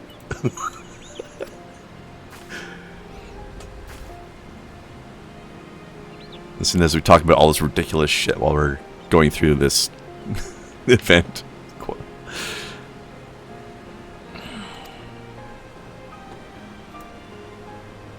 So do you. I missed the explanation of who the hell Sirio is. I'm guessing it's some sort of dragon god or something. He is the dragon of water. That makes sense. After this cutscene, I'll bring the thing up for the recording. You actually don't, Larson? Good. Good for you. But no, there's this channel I watch on YouTube called I Dream of Indie. Sorry, I Dream of Indie Games. Which is pretty good, like, news and reviews on indie games kind of channel. It's been interesting.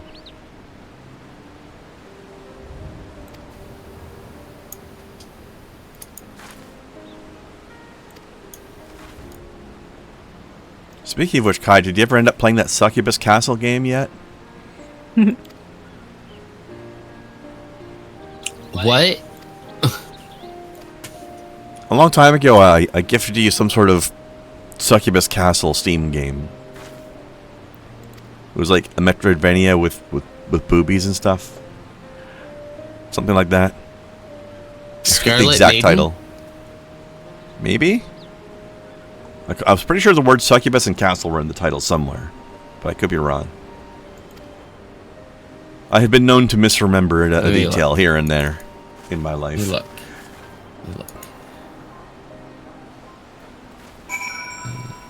Okay, while you're doing that, I will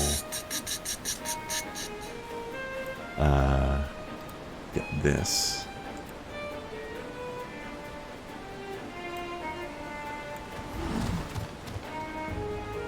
I'm looking for something with suck.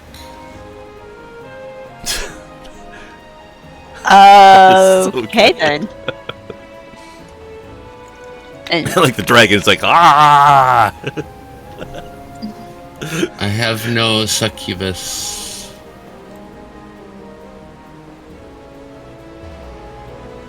It might have been that scarlet thingamajig you said. In which case, yes, I've played the hell out of that. Was it good? Yes. Give me the title again. I'm gonna pull it up. Scarlet Maiden. Scarlet Maiden. Okay, let me If I can see the main thing, I'll... What? Oh, I can't bring it up without my login, so I'll have to do it on this computer instead. Okay.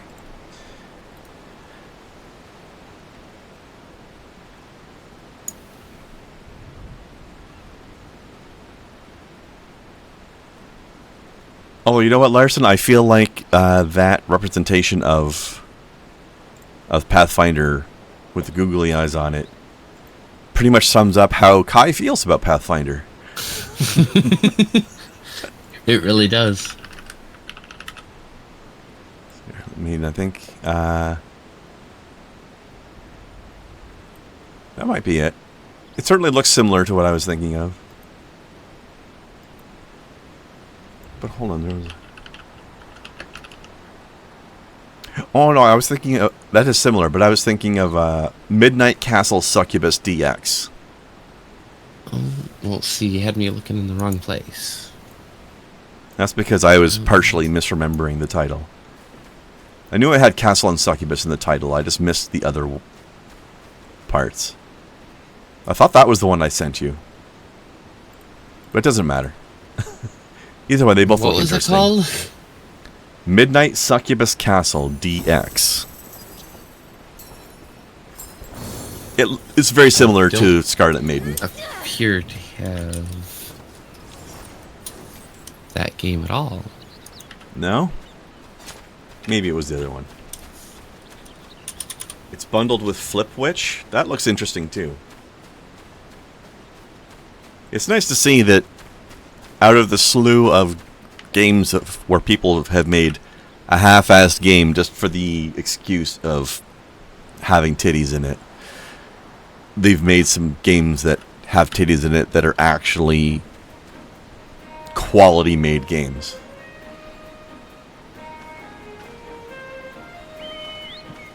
Because, you know, why bother playing a shitty game just to look at titties when I can just go to art or porn sites and look at titties if all I want is titties.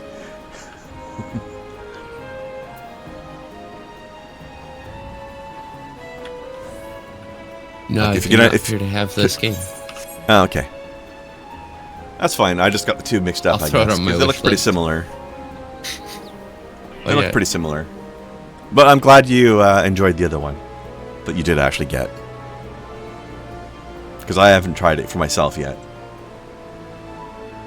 Yeah, look, it's a posher otter. Look, very posh indeed. And yes, Flip Witch is the same studio as... Oh, okay. That explains it. I mean, that makes sense. It looked similar. Very similar to classic Castlevania. Nice.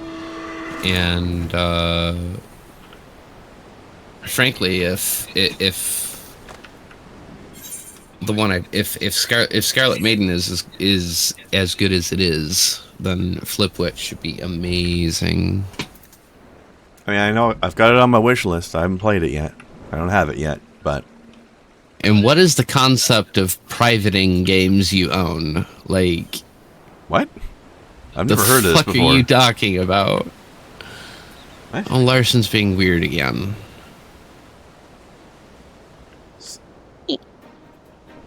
Oh, I think... Okay, based on the context of what he said, it sounds like he's saying... I believe what he means is the ability to buy a game, but set it so that if a friend looks at the list of games you own, it won't show up. Oh, because you don't want them to know that you own it. I keep forgetting Larson's a prude. I think that's what he means. Yeah, he said that's what...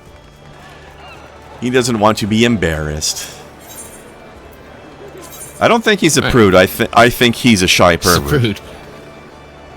Right, prude. Completely different thing. Where the fuck we going?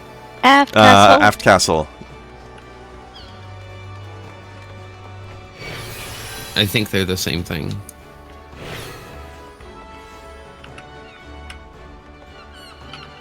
Are you implying that people who are publicly anti-sex and anti-porn are secretly perverts and don't want people to know about it? 100%. Definitely, some of them are. Every last one. I mean, I don't think I can really ever get down with saying everybody, because I'm too hashtag not all, but I'll agree with you on most. Definitely most. All of them. Every last one. We get tag-alongs. No one is that boring. No one is that boring. Actually, how about this? The ones that aren't actually are, and just themselves don't realize it yet, or are deep in denial about it even to themselves. How about that? So, all. Cool. Glad we're on the same page. all with context. All is always with context. That's true. Life is always with context.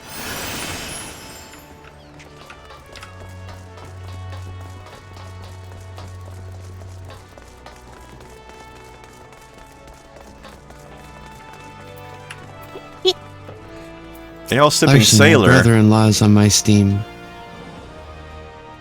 That's Ale Sipping Sailor. Your alliteration needs a little work. I mean, it's part way there, but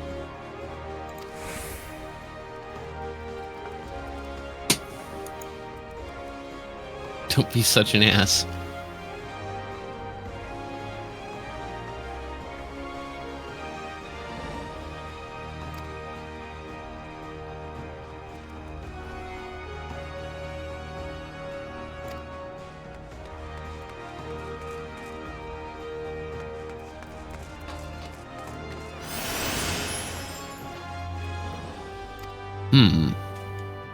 Okay. Input. yeah, what? Huh? What? What'd you say? Stand put. Stay input. Stand put? Stay input. Oh, fuck nuggets. I don't know what she's saying. Staying put. Oh, okay. Gotcha. You I are thought it was not something hard to about the word understand. input. No, staying put. Or stand put. I was very confused. I don't know what a stand God. put is. My ears don't work today. Evidently. Do I need You need what? to like completely obliterate my southern accent No. to be better understood? No, I because understood your you just southern said- accent is full of flavor that I enjoy. I don't want it to go away. That was just my failure of to I hear like it the properly. gravy of your voice. Yes, I like I like that phrase. Also, I like your voice gravy. lewd. Why? Here's a link. Here's something I just saw that you need to see now as well. What are you doing, step ladder? Oh god. Well, here's the thing. I've been copied on by a ladder before, so I kind of get it. I love how we've taken "What are you doing, step soldier" or whatever variation of the joke and turned it into a literal step ladder.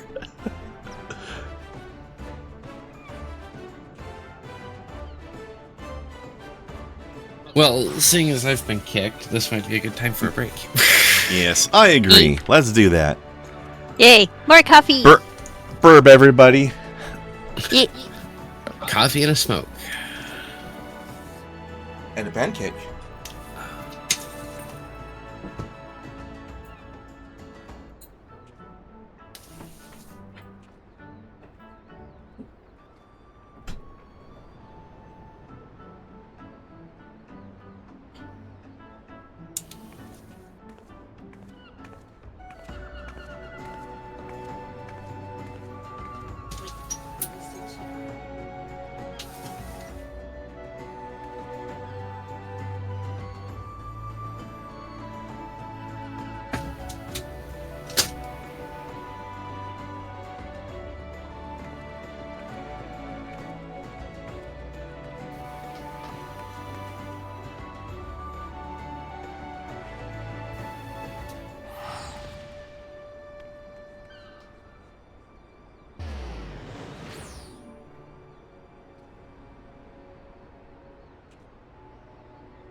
Blarp.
Boo.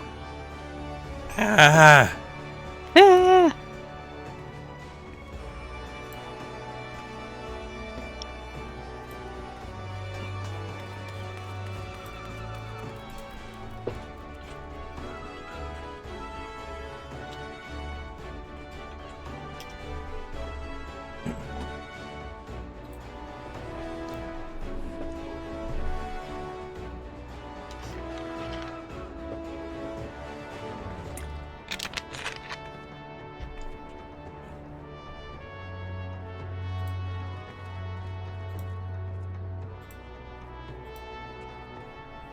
So scurry.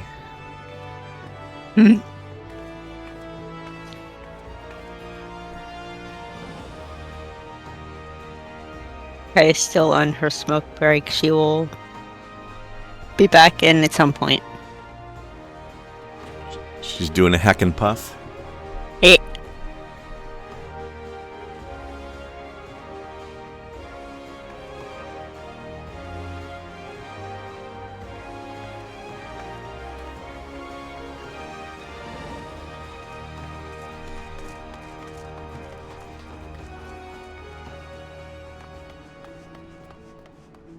Whatever strain she got just tastes weird to me. Oh yeah.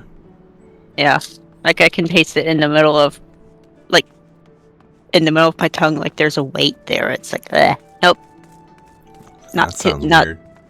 that. Nope, not a fan.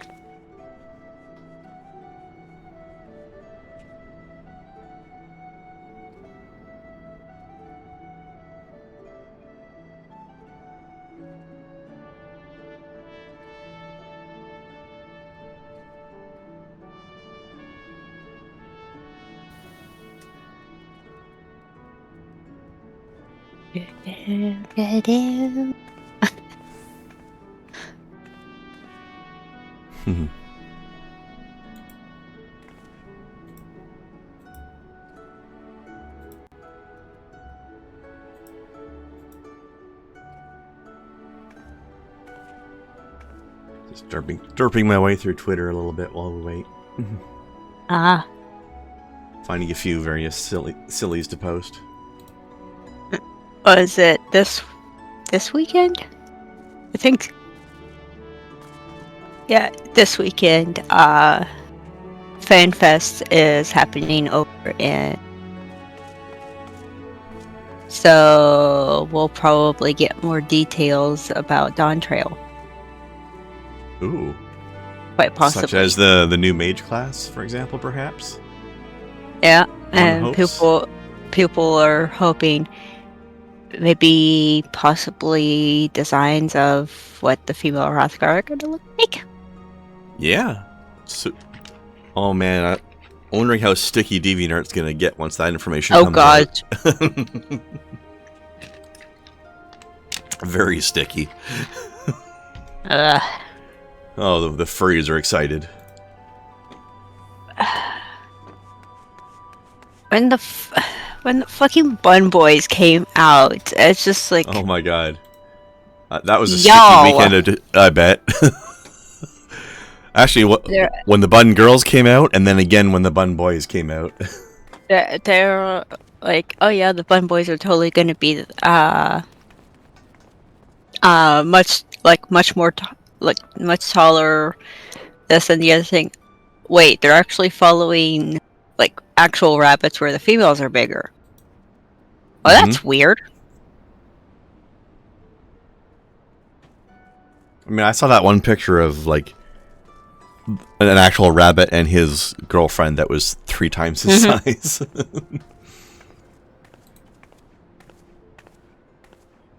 Yep. Maybe not drastically, because they were also like different like breeds Yeah. of rabbit, but I think they were, yeah. yeah, the females are normally like slightly larger than the males.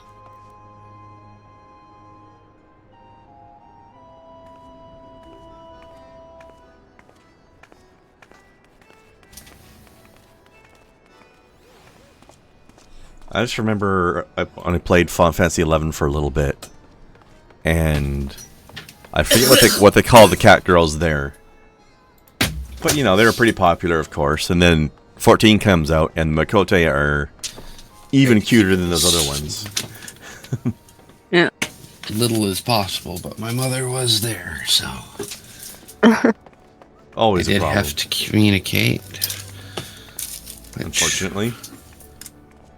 I mean, it's not all bad. Just means that she takes up time. Indeed. I have my headphones on now. Hello. Hey. So, Kai, I remembered something else I was going to say about Saints Row that was funny. They have a series of side missions that are a pretty good pun. So, you get this series of side missions where you steal something by using a helicopter with a magnetic winch to just airlift a crate away. And these missions are called choplifting.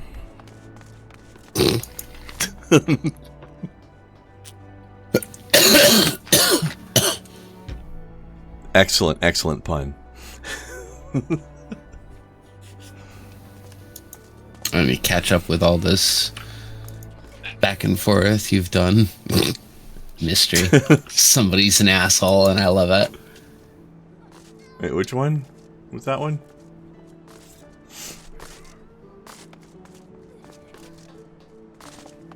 The mystery section of books. Oh, yeah. That was good. With all the titles hidden. Love it. Whee!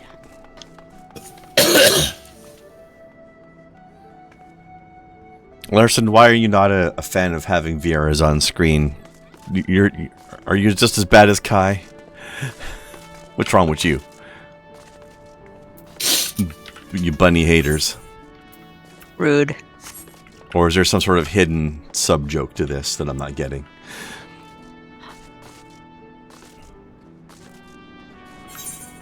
I will have you know, J-Tier is very well behaved. Even if he's not very well dressed. Oh. I mean, I don't know how he dresses, but, you know. There's Gotta get a bunny porn fucking reference in massive there. ass Q.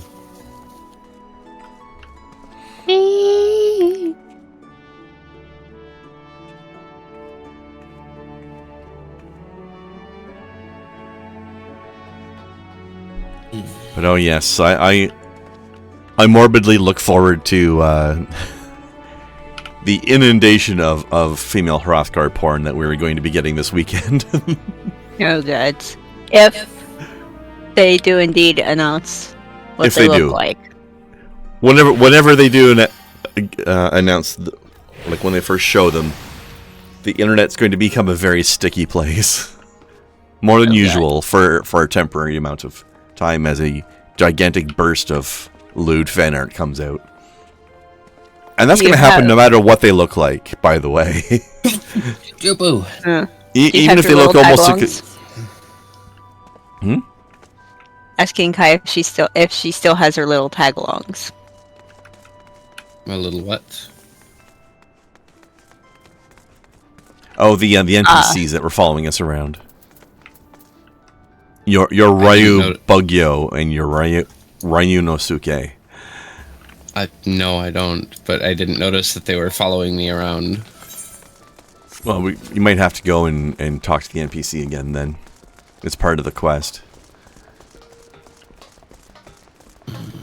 I'd be back this way. Oh yeah, let me see. Larson says, I think that when you introduce a race as being a de facto all-female and make a big point of no one having seen the males, then pulling back the curtains is like that is really lame, like showing what's behind the masks of the Quarians in Mass Effect. I mean, I agree that we shouldn't show the Quarian's face, because that's going to be guaranteed a disappointment no matter what. But I do want to point out that there is no race here. Oh. Final Fantasy does not have a race that is de facto all-female. At least not in this one. The cat girls in 11 were, I think, but not in this one. Yeah, the Mithra were Mithra, all that's what it was female. called. Right. And in this one, when 14 first came out, I think it was only female Makote, right? But then they brought in the males later, kind of like with the Viera, or am I wrong? They were going to just do female only, but people asked, so they're like, why not? Yeah. And then it's the reverse with the Hrothgar, where they came out as only males, but now they're going to get females. The Rhodigans equivalent were only males, but in that 11? also was, yeah. Mm-hmm. That's true. I remember that. Not that I played the game for very long, so shit could have changed later, but when the game first came out, it was definitely like that. I only played it for maybe a couple months or so, and then I got bored of it. Although, if you have a dedicated team of people, it could have been it probably would have been a better game, but it was not solo friendly, and it was too grindy. And maybe it was still too grindy now, I don't know.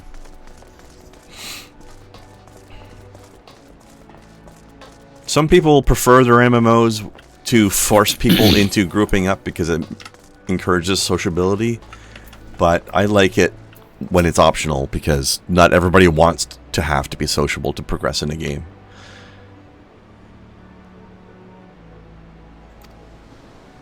I like having the option to go either way.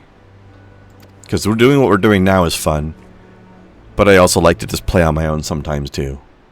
And I don't want to have to team with my solo characters necessarily. And this game does a good job of letting you go either way equally. I think more games should do the duty support thing that this game does, where you can run a dungeon by yourself with NPCs. I think WoW should do that. On the other hand, WoW does not force you to do dungeons to progress the main story, so you avoid that problem in that other way instead. But it would be nice to be able to do them. Actually, I don't think they even have Duty Finder equivalent, if I remember correctly. At least not in most of the game anyway.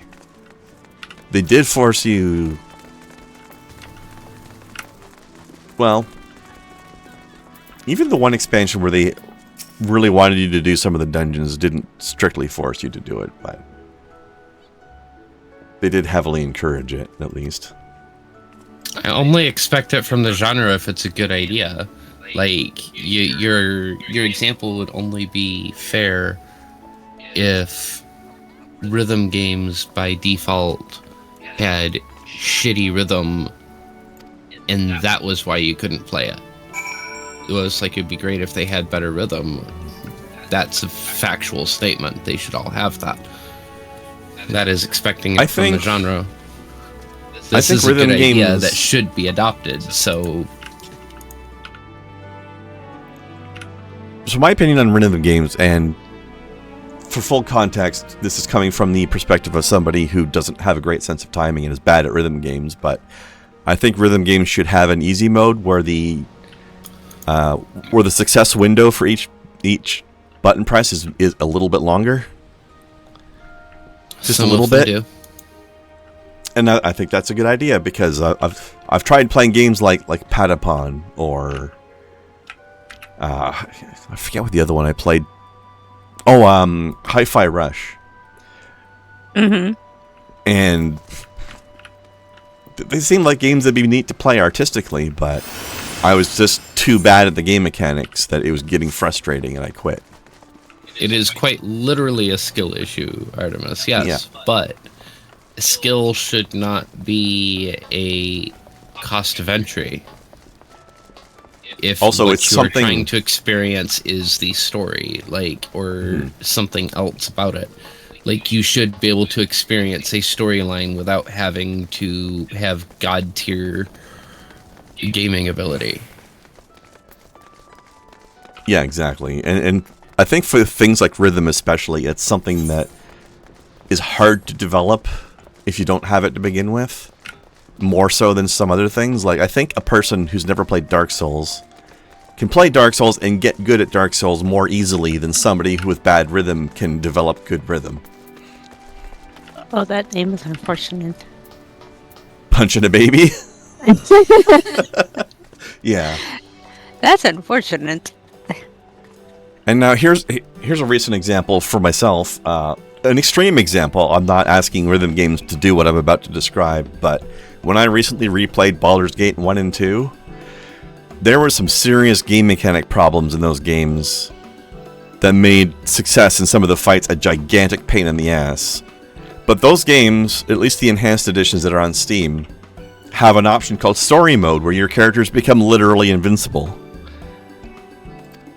And you can just walk through fights in order to experience the story. And I like the fact... I'm glad they had that, because I wouldn't have finished those games without it. Yeah, there are a lot of games that I wouldn't play if I had to deal with some of their mechanics, but I want to experience the story.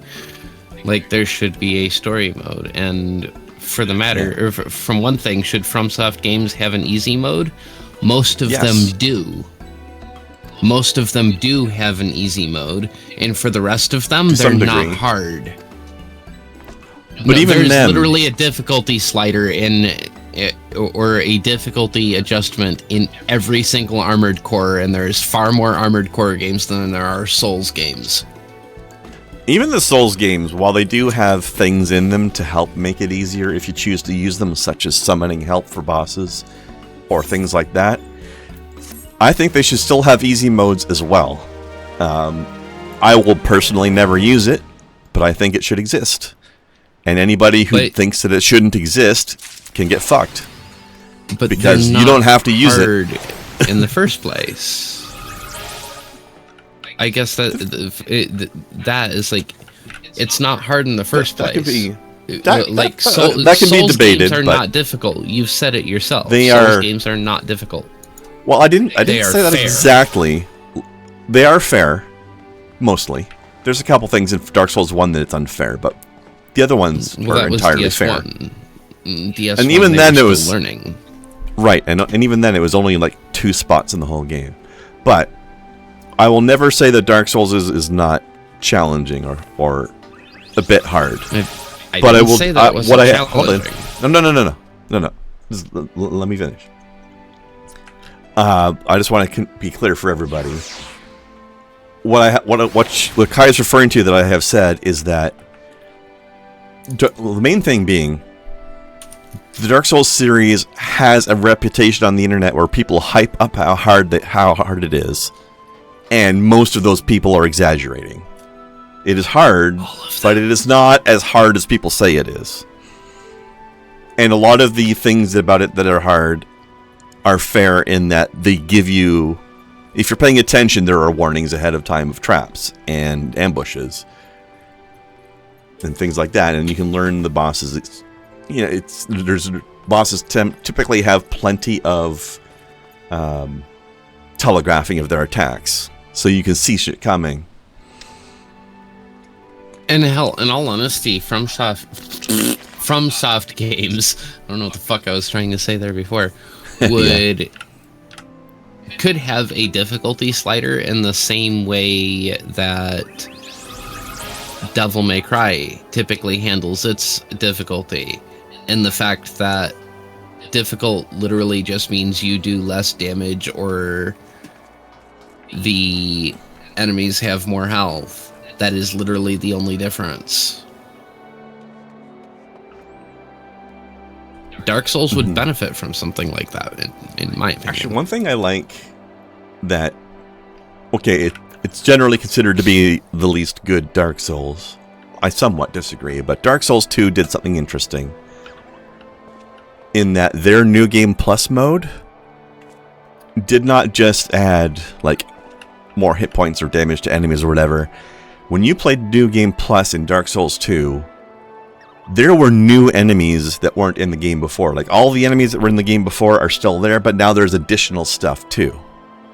So your gameplay experience is actually that much different because you are seeing new enemies that were never there before.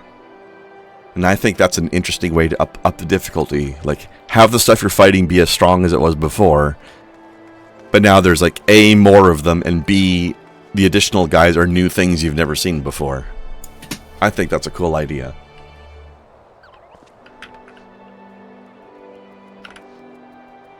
I like it when New Game Plus does shit like that.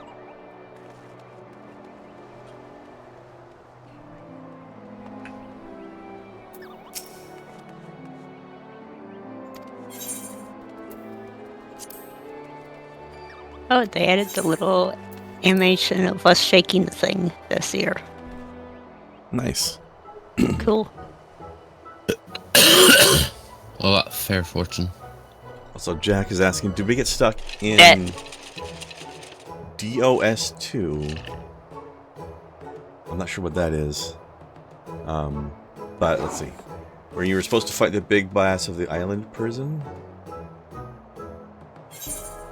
I'm not sure what game you're talking about, Jack. Grave misfortune. Oh no. I just got regular misfortune.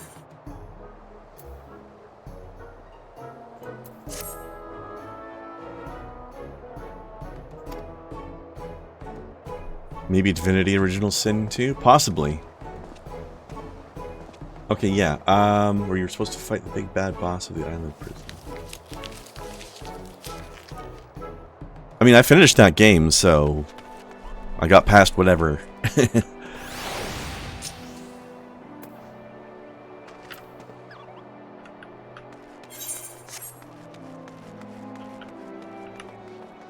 I think it was a tough fight. I don't remember in detail. Divinity Original Sin 1 and 2 were great games, though.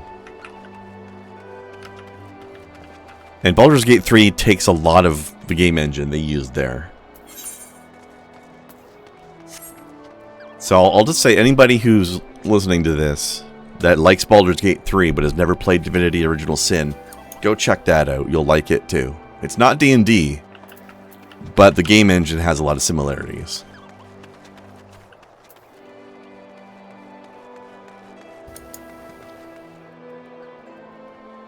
The way stats and character classes and stuff work will be different, though.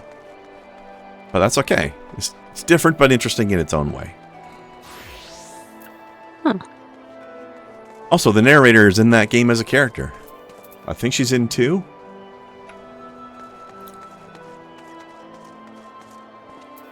Honestly, it's a shame that Amelia Tyler didn't win one of the Game Awards, because she absolutely killed that game in the best way.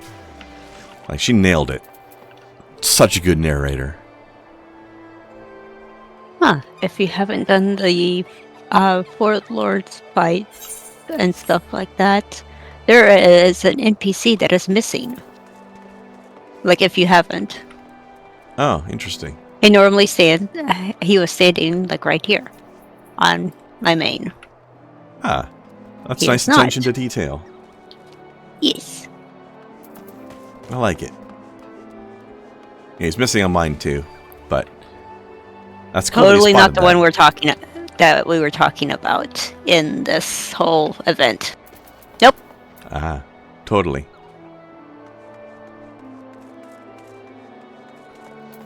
Yeah. Actually, speaking of story mode difficulty, Larson, actually, Assassin's Creed Origin and also this game have something similar and in common to that, where you can play a mode where, okay, in Final Fantasy XIV, there's an option where you can go into a dungeon in, what do they call it, Explorer mode or something like that? Mm-hmm. Where you can basically just go into the dungeon and look around and there's no enemies. It's just, and the dungeon's empty and you can just sort of walk around and check the place out. And on certain ones, but yes. I think is cool. I disagree that gameplay is part of conveying the story. That is how you propel yourself through the story, not the conveyance itself. In some rare cases, it's part of the story, but that's rare. Is Very walking rare. into a room becoming part of that room's story? No. You are existing in that moment. The choice to walk is not does not a conveyance make, and that's all gameplay is how your character walks. That's all it should be. From there, everything else can be embellished. And Jack wonders if someone's ever made something that is a CRPG but real-time and MMO. I can't give you a name, but I think that exists. Or something at least very like it. I don't think that's the craziest thing I've ever said. I don't... No, because then because at that point, then you're meaning... Then you are saying that the excuse of, oh, it's just an alternative control layout, rather than it's piss poor gameplay design, is a valid excuse, and I'm tired of developers actually using that as an excuse. They've done it more than once. No, bullshit. That is no. How you interface into the game should not be how the story is conveyed. The frustration should be what the character's going through, not your interactions with the character.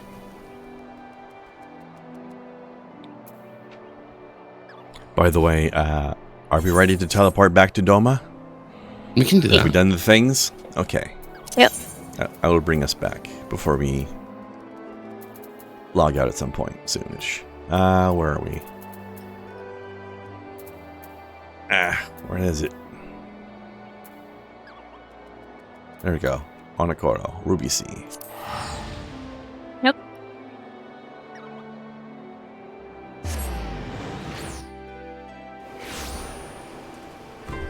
But yeah, Assassin's Creed Origins, as I mentioned, had some sort of tourism mode or whatever they called it, where again you could, like the dungeon thing I said, but in their case, the whole game you could walk around the whole game without there being any enemies anywhere, just so that you can explore and see, like in their case, explore ancient Egypt and just sort of look around the place and check it out, which I think is kind of cool that they have that in there.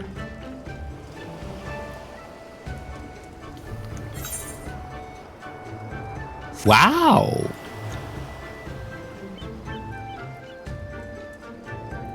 Larson actually getting aggressive. Alright. Oh man, can you imagine if we finally got him Calm onto down. Discord Calm down. by irritating him into it rather than teasing him into it? You're wrong. You're incredibly wrong about this. And that's okay. It's no reason to be all, this about it. Take a chillaxative, my friend. Is that like just a really leisurely poop? I don't know, but Snow doesn't know how to cut a fucking corner to save her life. It's like taking a laxative and also a Valium at the same time. A chillaxative. You fall asleep on the toilet while pooping. Love it. Just make sure you're on the toilet before the Valium kicks in and not in bed.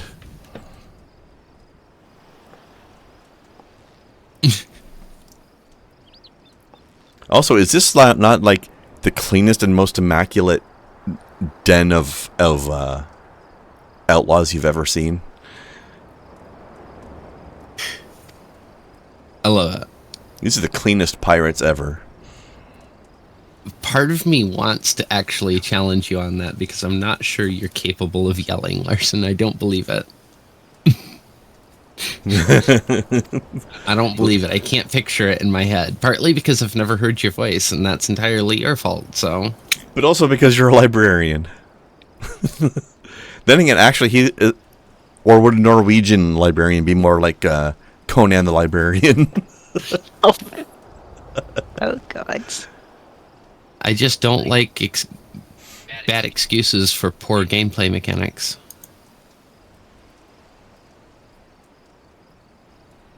If that's a poorly cultured statement, then I just wish I could remember. I guess I'm not a very good fungus. I could swear I've played at least one game where some of the storytelling legitimately did come from how you play the game, but I cannot remember what game it is that's giving me that impression, and I wish I could.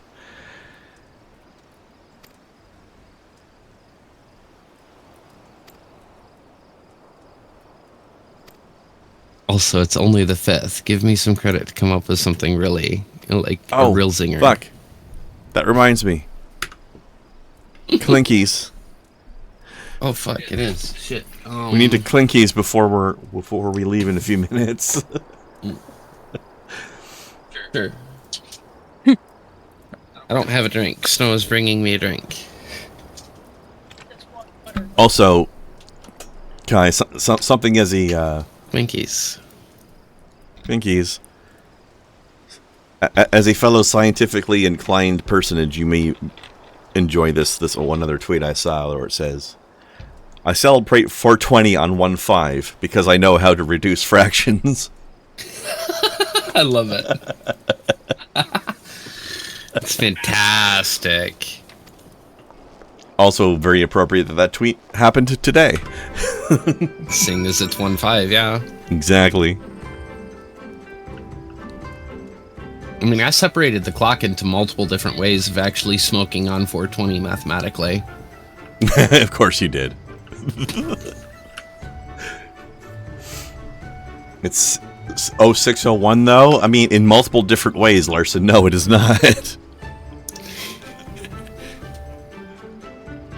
In multiple different ways, it is absolutely not. What kind of monster denotes, like, separates the number in a date with a period rather than a slash? A Norwegian.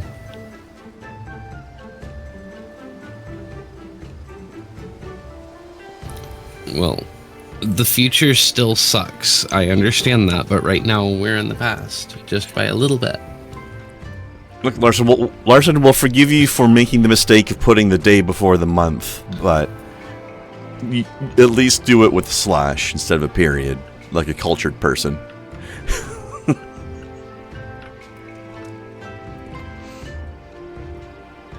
It's even worse than that. These are the same people that use a comma to go between the primary number and the change of their currency.